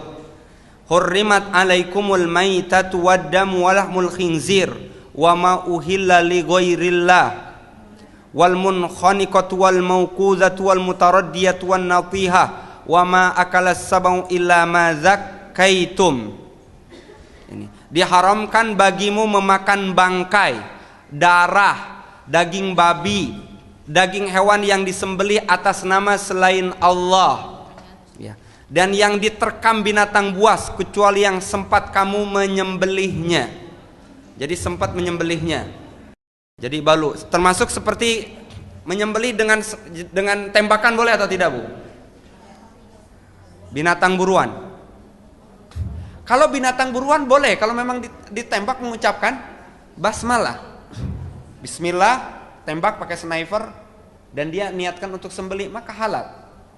Seperti misalnya seorang yang ketika dia hendak menyembelih kambing atau sapi, susah sapi tersebut terlampau buas, sulit untuk dijatuhkan, maka boleh ditembak pakai sniper. Ya, dia penembak jitu yang kemudian diucapkan bismillah. Maka dengan demikian makanan itu juga haram karena sebab dia menjadi bangkai selain daripada apa yang di laut tadi, dan juga makanan yang bangkai itu ketika dia disembelih dengan tidak menyebut nama Allah Subhanahu wa taala, maka dia termasuk kategori bangkai. Jadi misalnya dibunuhnya, misalnya mohon maaf kalau ayam itu enggak pakai pisau, misalnya dipatahkan lehernya, maka dia termasuk kategori bangkai. Wala taqulu mimma lam yazkur ismallah alaihi wa innahu lafisq, dan janganlah kamu makan binatang-binatang yang tidak disebut nama Allah ketika menyembelihnya. Sesungguhnya perbuatan yang semisal itu adalah satu kefasikan. Nah, makanya kita lihat ada yang disebut dengan tadi al-munhaniqah. Ini jenis-jenis bangkai berdasarkan ayat yang tadi disebutkan. Ini di dalam surah Al-Maidah ayat yang ketiga. Al-munhaniqah yaitu hewan yang mati karena tercekik. Ini nggak boleh. Atau al-mauquzah, yaitu hewan yang mati karena terkena pukulan keras. Al-mutaraddiyah, hewan yang mati karena jatuh dari tempat yang tinggi. itu juga nggak boleh. An-natihah, yaitu hewan yang mati karena ditanduk oleh hewan lainnya, atau hewan yang mati karena dimangsa oleh binatang buas. Dan juga semua hewan yang mati tanpa penyembelihan, maka itu semuanya haram. Disetrum nggak boleh, ya disetrum nggak boleh. Jadi termasuk pakai mesin ya, termasuk pakai mesin. Wallahu ta'ala alam, nggak boleh. Atau semua hewan yang disembelih untuk selain Allah, walaupun dengan baca bismillah. Ibu kalau sekarang misalnya di rumah ada istilah selamatan, sesajen. Biasanya begini, biasanya orang tua dulu kalau misalnya 40 harian orang tua meninggal, biasanya bikin ayam kakak. Kemudian di dalamnya itu ada kopi hitam, kopi pahit. Kemudian diletakkan di situ. Ketika ditanya untuk siapa? Untuk karuhun, tahu karuhun Bu? Untuk ruh-ruh yang sudah meninggal katanya. Ketika memang itu disembelih dengan nama bismillah, tetapi karena sudah diperuntukkan untuk karuhun yang dianggapnya memiliki pengaruh, maka tidak boleh dimakan. Termasuk misalnya kita sering banyak menemukan makanan atau binatang yang kita dapati di bawah pohon ya. Karena ada orang buat ngasih sesajen di bawah pohon. Kemudian kita nemu, dicuri itu, daripada mubazir nih, udah dimakan aja buat kita bawa di rumah. Itu tetap nggak boleh, haram. Tapi kan mubazir, betul memang mubazir, tetapi dia persembahannya bukan untuk Allah, sekalipun diucapkan bismillah, tetapi diperuntukkan untuk sesajen, maka juga haram untuk memakannya. Jadi makanya jangan ada istilah bangga mencuri makanan sesajen, itu tetap aja nggak boleh. Ya. Dan sekarang insya Allah ta'ala kalau di kota ini sekarang sudah nggak ada. Tapi di sebagian wilayah, sebagian kampung ini masih banyak. Masih banyak orang yang menyembelih untuk sesembelihan selain daripada Allah Subhanahu wa taala. Atau juga semua bagian tubuh hewan yang terpotong atau terpisah dari tubuhnya. Semua bagian tubuh hewan yang terpotong. Jadi begini. Jadi sebelum disembelih, jadi misalnya kakinya sudah dibuntungin. Nah ini kakinya, padahal belum disembelih, kakinya ya udah dibuntungin, maka ini tidak diperkenankan. Jadi potongan-potongan dari anggota tubuh hewan yang belum disembelih maka tidak diperkenankan. Maka Nabi sallallahu alaihi wasallam sebutkan hadisnya dari Al-Waqid, ma quti'a minal bahimah wa hiya hayyah fahuwa maitah. Apa-apa yang terpotong dari hewan dalam keadaan hewan itu masih hidup, maka potongan itu bangkai. Jadi dipotong ayam, sayapnya dulu dipotong, padahal dia belum disembelih. Ambil sayapnya, digoreng. Nah ini nggak boleh.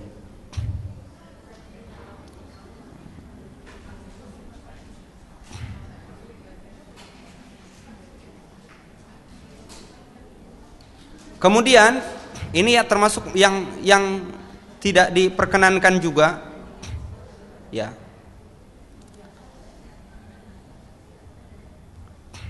Darah, ya darah. Dikecualikan darinya hati dan limpa ini. Ya, sebagaimana hadis dari Ibnu Umar.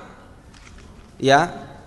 Ini berkenaan dengan hati atau limpa boleh. Itu kan darah ya. Hati atau limpa itu darah. Jadi halal hukumnya. Tapi semua darah tidak diperkenankan kecuali hati dan limpa. Kemudian daging babi, khomer. Khomer itu ya minuman keras di dalamnya. Kullu muskirin haram wa kullu khomrin haram. Segala sesuatu yang memabukkan haram. Dan segala khomer itu haram. Semua hewan buas yang bertaring. Anna Rasulullah SAW nahaan an kulli dzinabin minas siba. Rasulullah SAW melarang dari mengkonsumsi semua hewan yang buas dan bertaring, ya. Atau semua burung yang bercakar, ini nggak boleh juga. Nahaan kulli dzinabin minas siba wa kulli dzi makhlabin minat thair. Nabi SAW melarang untuk memakan semua hewan buas yang bertaring dan semua burung yang memiliki cakar. Jalalah, nah ini mesti kita kenal, namanya ada binatang jalalah. Adalah makanan yang biasa memakan kotoran manusia, ya, atau hewan lain seperti ikan yang ada di kolam. Mohon maaf, dulu itu makanan ikan itu dulu itu ada istilah, mohon maaf ya, kakus itu ada istilah jamban, atau ibu jamban. Jadi ditaruhnya itu di kolam. Nah, mohon maaf, kotorannya itu dimakan sama ikan. Maka ikan itu termasuk kategori hewan jalalah. Jadi haram untuk dimakan sampai, jangan dibayangin Ibu, sampai dia dipisahkan terlebih dahulu selama 3 hari. Gitu. Jadi jangan langsung dimakan. Kalau memang makanannya itu seperti misalnya makan binatang lain, ya. Seperti ada makanan yang dia makanannya seperti bangkai ayam, ya. Jadi ikan itu ada bangkai ayam juga dikasih, ya. Ini kan nggak boleh juga. Nah, ini termasuk jalalah. Jadi dia harus dipisahkan selama 3 hari dulu, kemudian di air yang bening. Nah, maka kemudian baru boleh. Jadi nggak boleh langsung dimakan, ya. Karena ini termasuk jalalah. Dan Nabi SAW sebutkan, nah Rasulullah SAW an aklil jalalah wa albaniha. Rasulullah SAW melarang dari memakan al jalalah dan juga minum air susunya. Jadi nggak boleh. Termasuk kambing, dia makanan yang diharamkan. Misalnya kambing bukan rumput makanannya, yang lain misalnya yang haramkan. Misalnya makanan ayam bangkai, misalnya bangkai ayam dimakan, maka meminum dan memerah susu kambing juga tidak diperkenankan sampai dipisahkan dulu 3 hari.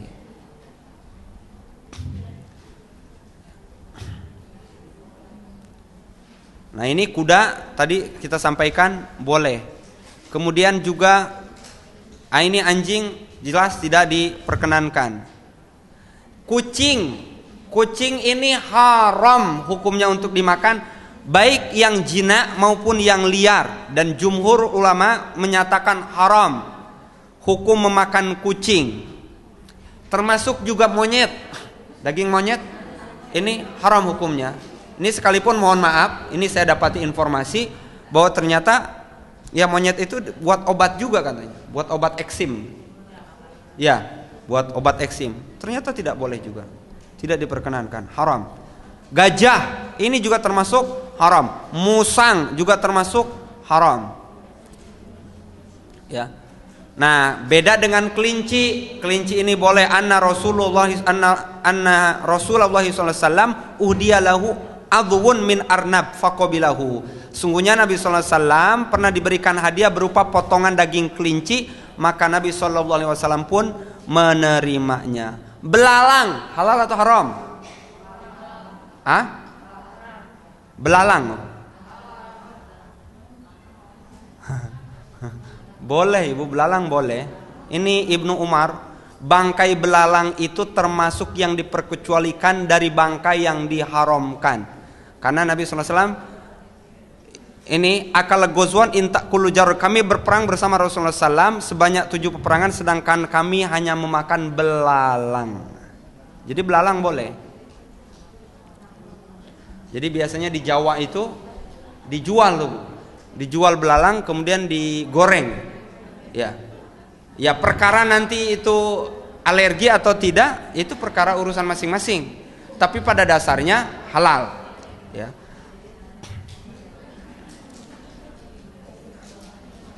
Kodok jelas haram hukumnya. Nah, itu termasuk binatang-binatang yang diharamkan oleh syariat.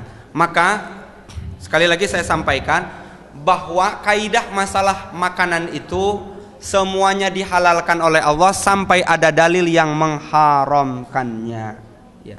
Jadi saya ulangi bahwa pada dasarnya semua makanan itu halal sampai ada dalil yang mengharamkannya. Kalau ibadah, semua yang dilakukan dalam bentuk ibadah itu dilarang oleh Allah sampai ada dalil yang memerintahkannya.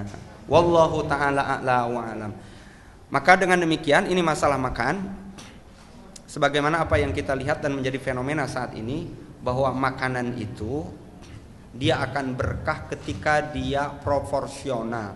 Dan makanan yang baik dan sehat itu makanan yang bukan hanya dilihat dari sisi enak dan lezatnya, tetapi juga yang memiliki sisi manfaat untuk tubuh kita. Yang kedua, tidak berlebihan israf, mubazir. Ini kemudian makan mulu sampai kemudian mohon maaf, sampai sudah nggak kontrol tubuh lagi nih. Mohon maaf, sudah sampai besar, sampai gemuk gitu ya. Nah ini yang terkadang memudorotkan untuk dirinya. Yang kemudian ini juga akan bisa jadi nanti berdampak untuk kehidupan rumah tangganya. Iya, bisa jadi ini suaminya kok gendut banget sih. Iya, makan mulu. Makanya ibu puasa. Beda kalau misalnya sekarang udah puasa, udah makanan juga dijaga, kemudian badannya besar, ya udah memang udah qadarullah, takdirnya begitu. Mau diapain lagi? Ya tinggal diimbangin olahraga. Dan ingat Bu, Aisyah radhiyallahu anha juga dulu badannya besar loh. Kendati memang di awal ketika oleh Rasulullah SAW diajak untuk berlomba lari, Rasulullah SAW kalah. Karena kala itu Rasulullah SAW sudah besar, kemudian Aisyah kala itu masih kecil. Jadi Aisyah yang menang. Kemudian ketika sudah mulai tua dan mulai Aisyah radhiyallahu anha badannya membesar, diajak lari lagi oleh Rasulullah SAW, yang kemudian Rasulullah SAW menang, Aisyah kalah. Jadi 1-1. Maka kemudian ini menjadi dalil bahwa Aisyah juga kala itu badannya besar. Jadi ya nggak mesti maksain diri kemudian istilah diet, maksakan diri kemudian nggak makan. Ya makan tetap, tetapi artinya tidak berlebihan. Tetapi bukan berarti tidak makan juga kemudian karena yaitu tadi, karena diet tadi yang kemudian menjadikan dia berpenyakit, itu kok menjadi zalim juga untuk tubuh kita. Ya fa'ala kulli hal proporsional saja, dan lebih aman memang berpuasa Senin Kamis, syukur-syukur puasa Nabi Daud. Wallahu taala a'lam wa a'lam. Kita masuk ke diskusi. Ini pertanyaan pertama, bolehkah menerima pemberian makanan dari orang yang profesinya haram atau riba? Kalau ini haram, apa boleh makanannya diberikan kepada fakir miskin atau dibuang? Ya.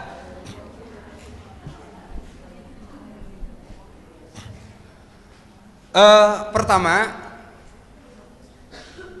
ketika misalnya kita dapati ada uang yang memang itu tidak mungkin tidak, uang itu memang harus kita terima. Seperti kita punya uang itu katakan kalau ditaruh di rumah ini nggak aman, jadi harus ditaruh di bank. Mau tidak mau, ini ada ribanya, ada bunganya. Jadi gimana? Uang itu gimana? Disedekahkan atau kita makan?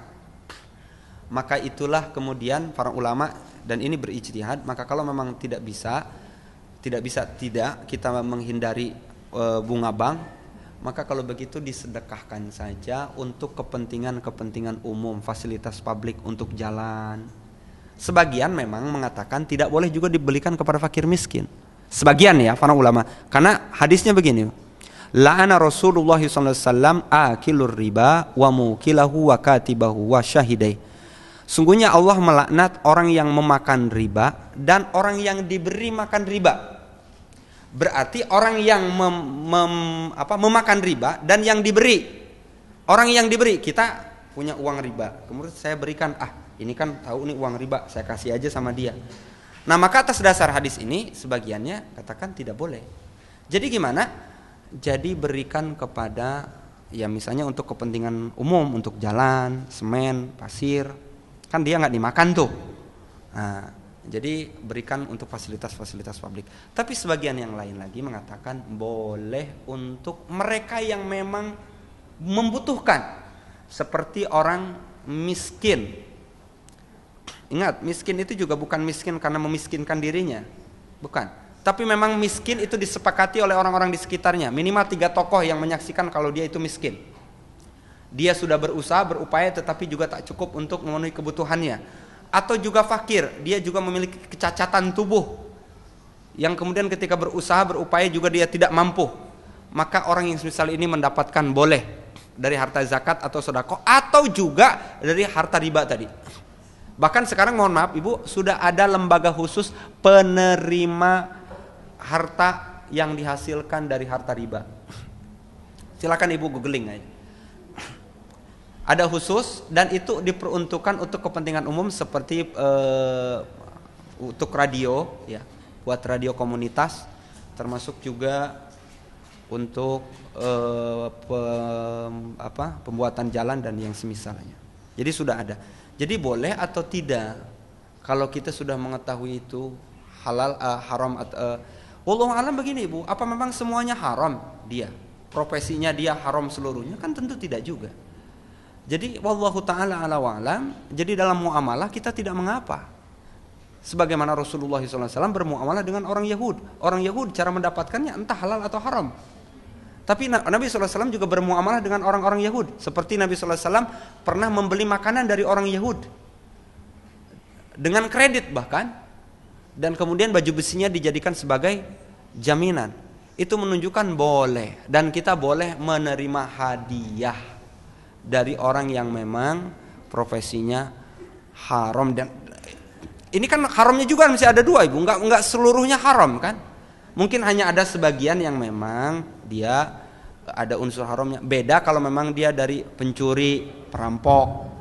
Dan kita udah tahu bahwa itu adalah hasil rampokan. Maka jelas dalam hal ini kita lebih berhati-hati dan hendaknya kita menghindari harta yang semisal itu. Kalau kita memang diterima dan kita sulit untuk menolaknya, maka harta itu boleh disedekahkan. Wallahu taala a'lam. Ini masalahnya riba. Riba itu masih bercampur Ibu. Riba itu masih bercampur. Ada yang memang dia didapatkan masih dengan cara yang halalnya masih. Cuman nanti ada unsur riba di dalamnya, ada bunganya. Tapi kan nggak semuanya haram. Jadi bagaimana? Wallahu taala ala wa alam. Jadi masih boleh. Ya, jadi masih boleh. Ya.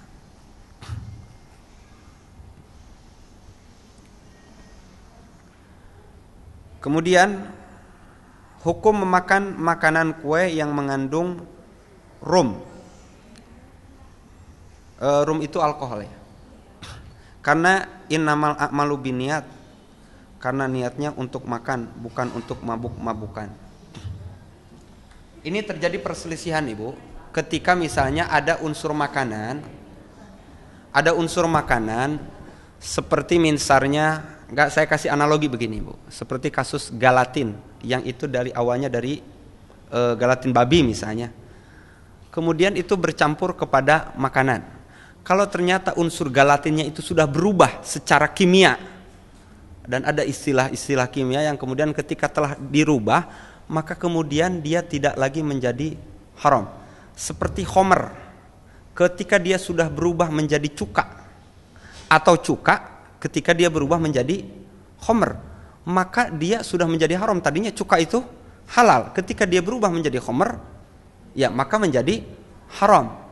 Atau kebalikannya, ketika dia itu sudah berubah dan menjadi sebuah proses yang tadinya haram, kemudian dia hilang unsur-unsur keharamannya itu, maka menjadi halal. Ya, saya ulangi, segala sesuatu yang haram awalnya tetapi unsur-unsur keharamannya itu hilang, maka wallahu alam secara haram. Ini insya Allah menjadi halal. Ini menurut sebagian para ulama. Jadi termasuk jadi ada kuah yang kemudian ada makanan atau ada kuahnya, maka wallahu alam kalau memang tidak ada lagi unsur itunya dan sudah berubah unsurnya, wallahu alam tidak mengapa. Ya. Wallahu alam tidak mengapa. Kalau sudah hilang unsur apanya? Unsur alkoholnya. Dan juga baunya sudah bau kue jelas. Rasanya rasa kue. Wallahu alam tidak mengapa. Walaupun yang lebih hati-hati pendapat Imam Asy-Syafi'i, qaliluhu wa katsiruhu haram. Sedikit dan banyaknya haram, dan itu pendapat yang lebih hati-hati. Jadi emang mesti kue ada alkoholnya? Ada juga, Bu. Iya. Dan ingat Bu, bahwa sekalipun niat yang baik, tidak kemudian bisa membenarkan cara yang salah. Saya ulangi, niat yang baik tidak lantas kemudian membenarkan cara yang salah. Ibu, ini saya kan niatnya baik buat penyedap rasa, tapi kemudian menggunakan cara yang salah. Pakai apa? Pakai minyak babi misalnya. Boleh atau tidak? Tidak diperkenankan. Sekalipun niatnya apa? Benar. Dan saya lebih cenderung mengatakan tidak diperkenankan. Wallahu ta'ala. Kenapa mesti ada khomernya juga? Pelezat rasa kenapa mesti dengan sesuatu yang diharamkan? Niat saya kan bagus, mencuri juga bagus. Niatnya buat apa? Buat nafkahin keluarga, nyopet juga buat nafkahin keluarga. Niatnya bagus. Tetapi dia menggunakan cara yang salah, maka tetap dia dihukumi salah. Wallahu ta'ala a'lam.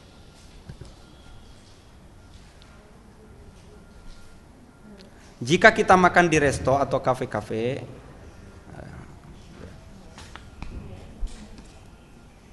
seperti di McDonald's, Starbucks misalnya, yang secara syariah halal, yaitu halal MUI, tapi kita tahu bahwa resto-resto tersebut memberi dananya ke Zionis Israel. Apa hukumnya? Kalau memang wallahu ta'ala a'lam, kalau memang kita sudah mengetahui bahwa ternyata itu untuk Zionis Israel, ya wallahu a'lam. Kalau memang benar-benar kita tidak tahu. Saya kan masalahnya juga nggak tahu. Kita juga nggak tahu apa kebenaran itu. Kalau memang benar produk-produk itu diperuntukkan dananya untuk Zionis Israel, maka wallahu a'lam lebih utama untuk ditinggalkan. Lebih utama untuk ditinggalkan, apalagi kalau untuk nanti menyerang orang-orang muslim juga. Tetapi saya sampaikan, pada dasarnya bermuamalah dengan orang Yahud itu boleh. Kalau kita membeli makanan yang memang dibutuhkan oleh kita, seperti Nabi SAW butuh dengan makanan dari orang Yahudi, itu berarti kan bermuamalah. Perkara nanti orang Yahudi makanan hasil penjualannya itu mau dipakai apa, wallahu alam, terserah orang Yahudi. Nah, tetapi yang kita lihat sekarang, apa benar uang itu untuk Zionis Israel yang kemudian untuk menyerang orang-orang Islam juga, saudara-saudara kita di Palestina? Kalau memang benar, ahsannya memang lebih baik ditinggalkan. Kalau perlu memang kita tidak bermuamalah dengan mereka. Toh lagi pula kita membeli mereka bukan barang yang itu sifatnya primer. Kalau barang yang sifatnya primer baru tetap diperbolehkan, karena sekali lagi bahwa pada dasarnya bermuamalah dengan orang Yahudi itu diperkenankan kalau yang itu sifatnya primer. Tapi kalau misalnya kita kayak makanan-makanan yang sifatnya jajanan, cemilan yang semisal itu bukan yang sifatnya primer. Apalagi kalau memang kita mengetahui bahwa itu diperuntukkan untuk Zionis Israel, maka hendaknya kita tinggalkan yang semisal itu. Wallahu ta'ala a'la wa a'lam.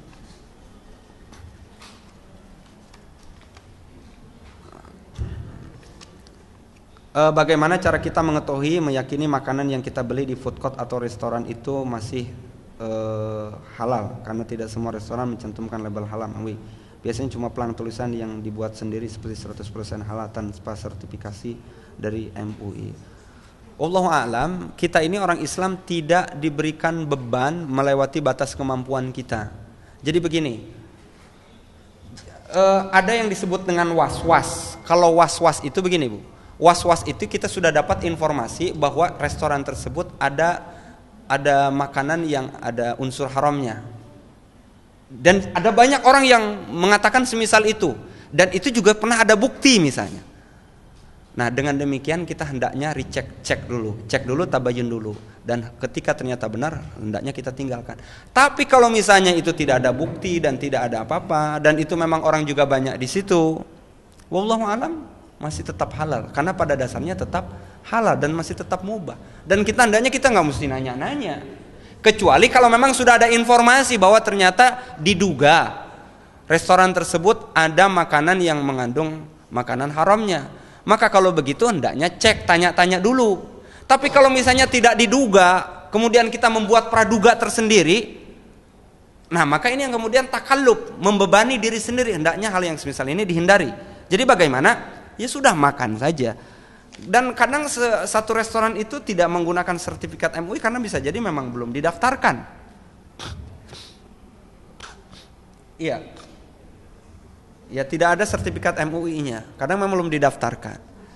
Jadi begini Ibu, pada dasarnya kalau memang kita mau lebih berhati-hati, ya lebih baik kita tinggalkan makanan-makanan yang syubhat, yang memang kita ragu di dalamnya. Walaupun pada dasarnya mubah. Saya sampaikan pada dasarnya mubah. Makanan yang sekalipun di dalamnya tidak ada sertifikat halal dari MUI sekalipun itu mubah. Kecuali sudah ada diduga. Seperti misalnya isu yang tadi disebutkan beberapa restoran, misalnya mohon maaf, misalnya tadi saya sebutkan misalnya Starbucks atau misalnya ada lagi Solaria misalnya ini ya, dan itu sudah banyak tersebar isunya. Nah maka dengan demikian boleh hendaknya cek and recheck. Tapi kalau misalnya tidak ada masalah, ya udah nggak usah nanya-nanya, makan halal udah begitu aja. Iya, karena segala sesuatu pada dasarnya halal. Gitu. Wallahu alam. Yang penting tetap baca bismillah. Apa bedanya sebelum makan membaca bismillah saja dengan bismillahirrahmanirrahim? Bila kita belum tahu hadisnya, kita berpikir lebih baik lengkap saja. Kan menu utama lebih bagus. Ya, bismillahirrahmanirrahim menu utama. Kalau bismillah enggak menu utama nih katanya. Ingat Ibu, ketika berbicara tentang agama dan doa, ini kan agama, yang ini doa juga termasuk diatur oleh agama, oleh syariat. Maka hendaknya kita melihat tuntunan Nabi SAW. Doa itu ada dua Ibu. Ada doa yang umum, ada doa yang khusus. Kalau doa yang umum kita umum, boleh melakukan dengan sesuai keinginan permintaan dan boleh menggunakan bahasa kita. Ada doa yang khusus. Kalau doa yang khusus berarti lafaz dan kalimat, bahkan bilangan doa tersebut sudah ditetapkan kalimat dan lafaznya. Ibu, kalau kita mau kamar mandi, masuk toilet, doanya seperti apa? Allahumma inni a'udzubika minal khubusi wal khabaisi. Oke. Ibu kira-kira mengangkat tangan atau tidak ketika mau masuk? Hah?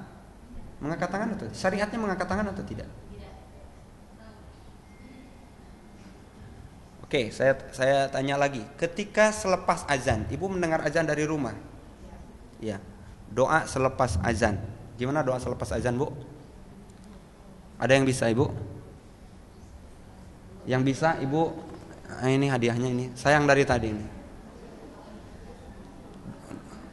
Oke, nggak ada yang bisa. Nggak ada yang bisa.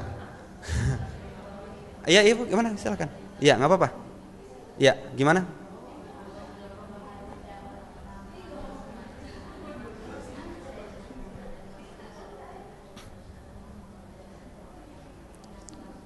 Iya, baik Ibu. Mohon diterima Ibu. Mohon diterima Ibu. Nah, ini mudah-mudahan bermanfaat. Ya. Ketika kita mendengar doa selepas azan, kita mengangkat tangan atau tidak? Mengangkat tangan atau tidak? Enggak mesti. Ibu ketika mau makan mesti mengangkat tangan atau tidak? Tidak. Ibu keluar dari toilet, mau baca doa keluar dari toilet gimana? Alhamdulillahillazi. Alhamdulillahillazi apa yang lain? Ghufranaka. Oh berarti betul, udah tahu. Nah kemudian mengangkat tangan atau tidak? Tidak. Berarti doa itu telah ditetapkan yang khusus. Jadi doa yang khusus itu telah ditetapkan tata caranya, kalimat dan bilangannya. Ketika kita mau makan saja, enggak mesti kita mau mengangkat tangan dulu. Ayo mengangkat tangan semuanya. Kita berdoa dulu. Doa sebelum makan. Bismillah. Enggak. Jadi gimana? Bismillah tanpa mengangkat tangan. Atau Bismillahirrahmanirrahim kan lebih lengkap. Betul Ibu, kalimatnya lengkap. Tapi contohnya begitu dari Nabi Shallallahu Alaihi Wasallam.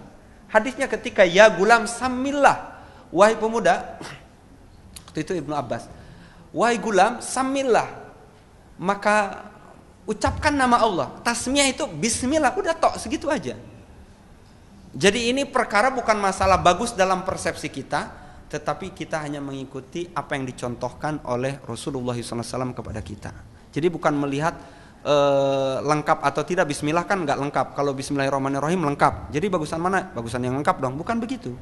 Jadi bukan melihat sedikit atau banyaknya dalam perkara ibadah, tapi perkara sesuai atau tidak dengan contoh Rasulullah SAW atau tidaknya yang diberikan kepada kita. Wallahu a'lam. Jadi gimana? Tetap Bismillah udah. Pengennya saya juga Bismillahirrahmanirrahim. Tapi karena memang contohnya Bismillah, ya sudah Bismillah aja. saat ini banyak restoran atau tempat makanan yang tidak mencantumkan halal atau haram makanan mereka. Bagaimana kita menyikapinya? Apakah kita sebaiknya kita menunggu tempat makanan tersebut mendapatkan sertifikat halal karena asal makanan hukumnya halal?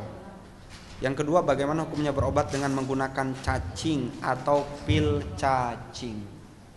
Untuk yang pertama tadi saya sudah sampaikan. Untuk yang kedua ini ada yang ketiga nih, bagaimana hukum MLM? Apakah termasuk goror? Ya, ini saya jawab yang kedua. Cacing itu termasuk makanan apa? Di dalam Islam, di dalam fikih termasuk dia hasarat. Dia termasuk yang menjijikkan. Jadi kemudian bagaimana kalau misalnya diminum langsung cara obat? Maka kemudian ini para ulama katakan tidak diperbolehkan. Langsung dalam bentuk pil gimana? Kalau dalam bentuk pil ini terjadi perselisihan. Kalau misalnya dia hilang unsur-unsurnya dan dia sudah berubah zat-zatnya, sebagian tadi kaidahnya yang saya sampaikan, maka boleh. Ini yang disebut dengan istihalah dalam kaidah fikih. Istihalah itu berarti dia menghilangkan zat-zat unsur yang awalnya, kemudian karena sudah dirubah. Ya. Yang kedua, tetap tidak boleh. Maka wallahu alam, kalau sudah dirubah, yang sudah diistihalah, dia menjadi halal seperti dalam bentuk fil tadi. Ya. Kemudian yang berikutnya apa hukum MLM? Wallahu alam, hukum MLM yang dia menggunakan istilah piramid. Ya. Ini tidak diperkenankan karena para ulama, dan ini termasuk keputusan juga OKI ya, organisasi ini Islam termasuk majma' fikih, maka para ulama katakan bahwa sistem MLM itu tidak diperkenankan, ditambah apalagi harus tutup poin. Ya tutup poin karena tiap bulan ya. Sekalipun yang tidak tutup poin ya tetap juga tidak diperkenankan. Bahkan mohon maaf belum ada sekarang MLM yang dihalalkan, sampai sekarang belum ada.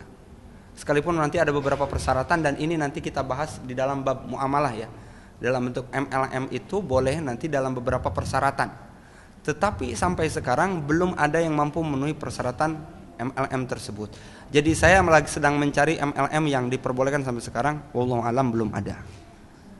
Jadi karena MLM itu ya tadi, karena ada beberapa unsur-unsur yang di dalamnya ada, ya tadi ada sampai tutup poin, yang kemudian ada hilang yang sebagian, bahkan kemudian harus sistem piramid yang semisal itu. Dan nanti dari sisi itu kita mesti bahas khusus di dalam bab muamalah. Wallahu taala a'lam. Menerima makanan dari saudara atau tetangga non muslim, bagaimana hukumnya? Apakah halal untuk dimakan? Tergantung, lihat dulu ibu makanannya apa. Kalau makanannya berupa makanan biasa ya boleh, wallahu alam boleh. Kalau makanannya dari seperti binatang, seperti ayam, misalnya tetangga kirimin opor ayam, boleh atau tidak? Kalau orang ahlul kitab ini Yahudi atau Nasrani, dia nyembelih sendiri apa beli di pasar? Beli di pasar ya, sama seperti yang kita makan. Wallahu alam kalau begitu boleh. Boleh ibu, hak tetangga. Jangan kita memberi kepada dia atau dia menerima memberi kepada kita, wallahu alam tidak mengapa. Jadi tidak ada masalah. Wallahu alam.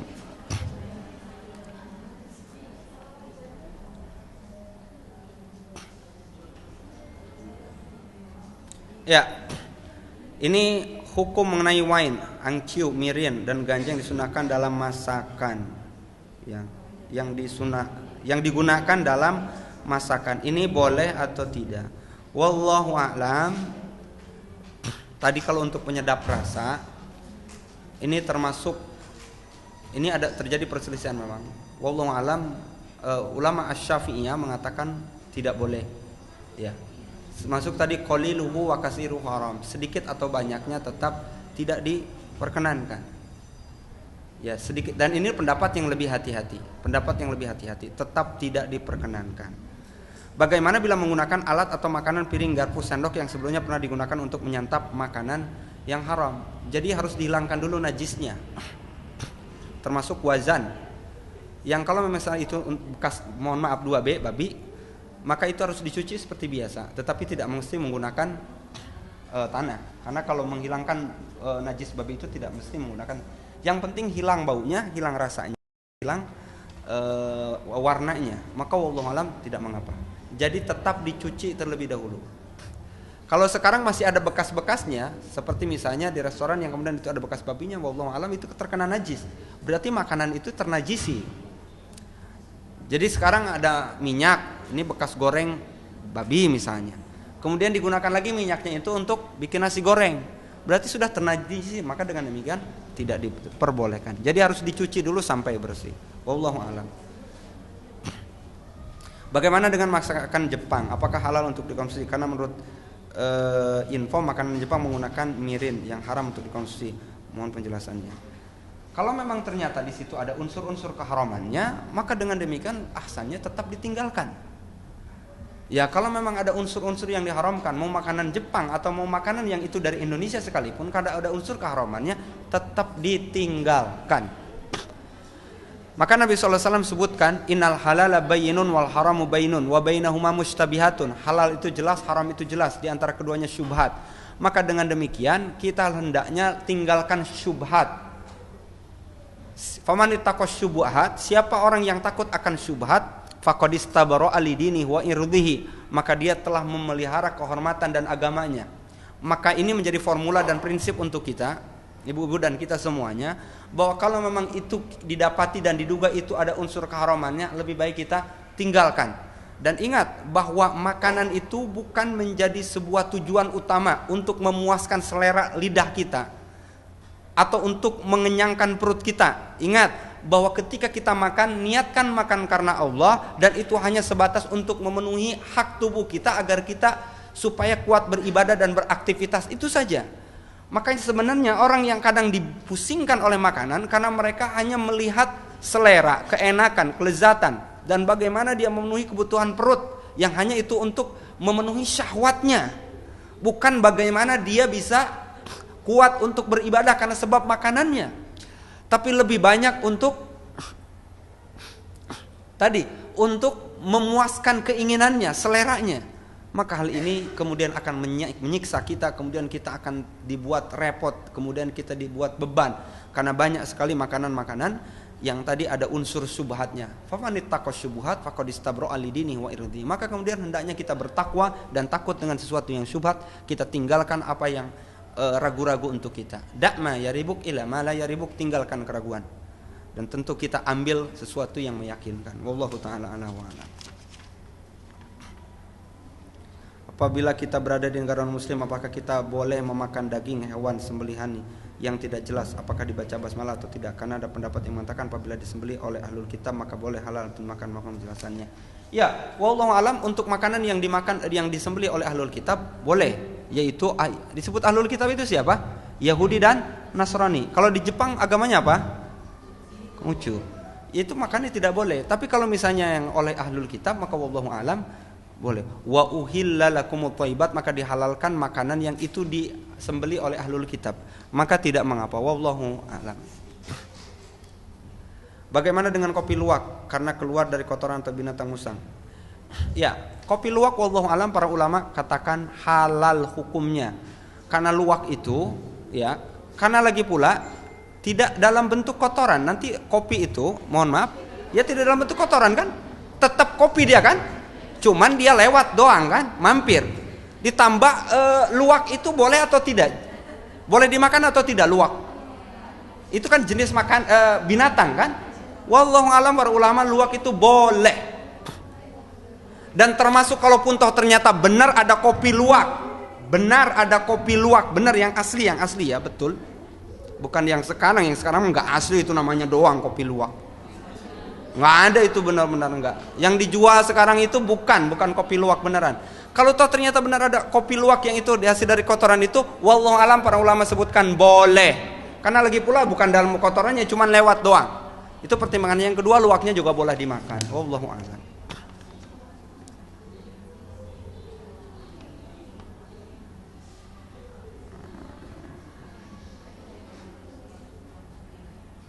Ya, bagaimana tape ketan karena mengandung alkohol? Ya, tape ketan itu memang pakai alkohol ya? Memang pakai? Hah?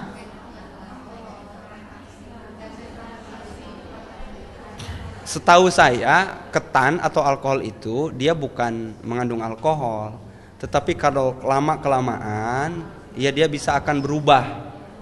Nah itu ketika dia berubah itu maka kemudian bisa haram, sebagaimana tadi saya sampaikan. Tapi pada dasarnya kalau misalnya dalam bentuk tape dan dia tidak memabukkan maka tetap halal. Tapi kalau dia sudah berubah maka wallahu alam dia menjadi haram. Wallahu taala alam. Ada lagi? Atau cukup? Ada lagi tambahan pertanyaan? Ya. Sudah jam 11:30, kurang 10 menit. Baik, itu saja yang bisa kita sampaikan. Mungkin ini sebagai penutup dari kajian ini saya sampaikan bahwa makan itu hanya sebatas untuk supaya kita kuat beribadah dan beraktivitas, bukan melulu bagaimana memuaskan selera lidah kita dan perut kita, sehingga kemudian kita terbebani mencari makanan yang kemudian yang melulu harus sesuai dengan lidah kita. Tapi niatkan karena Allah dan niatkan juga dalam rangka beribadah kepada Allah. Maka makan yang awalnya hukumnya mubah maka bisa bernilai ibadah dan berbuah pahala di sisi Allah Subhanahu wa taala. Demikian, mudah-mudahan bermanfaat. Kurang lebihnya mohon maaf. Subhanakallahumma bihamdika asyhadu an la ilaha illa anta astaghfiruka wa atubu ilaik. Assalamualaikum warahmatullahi wabarakatuh.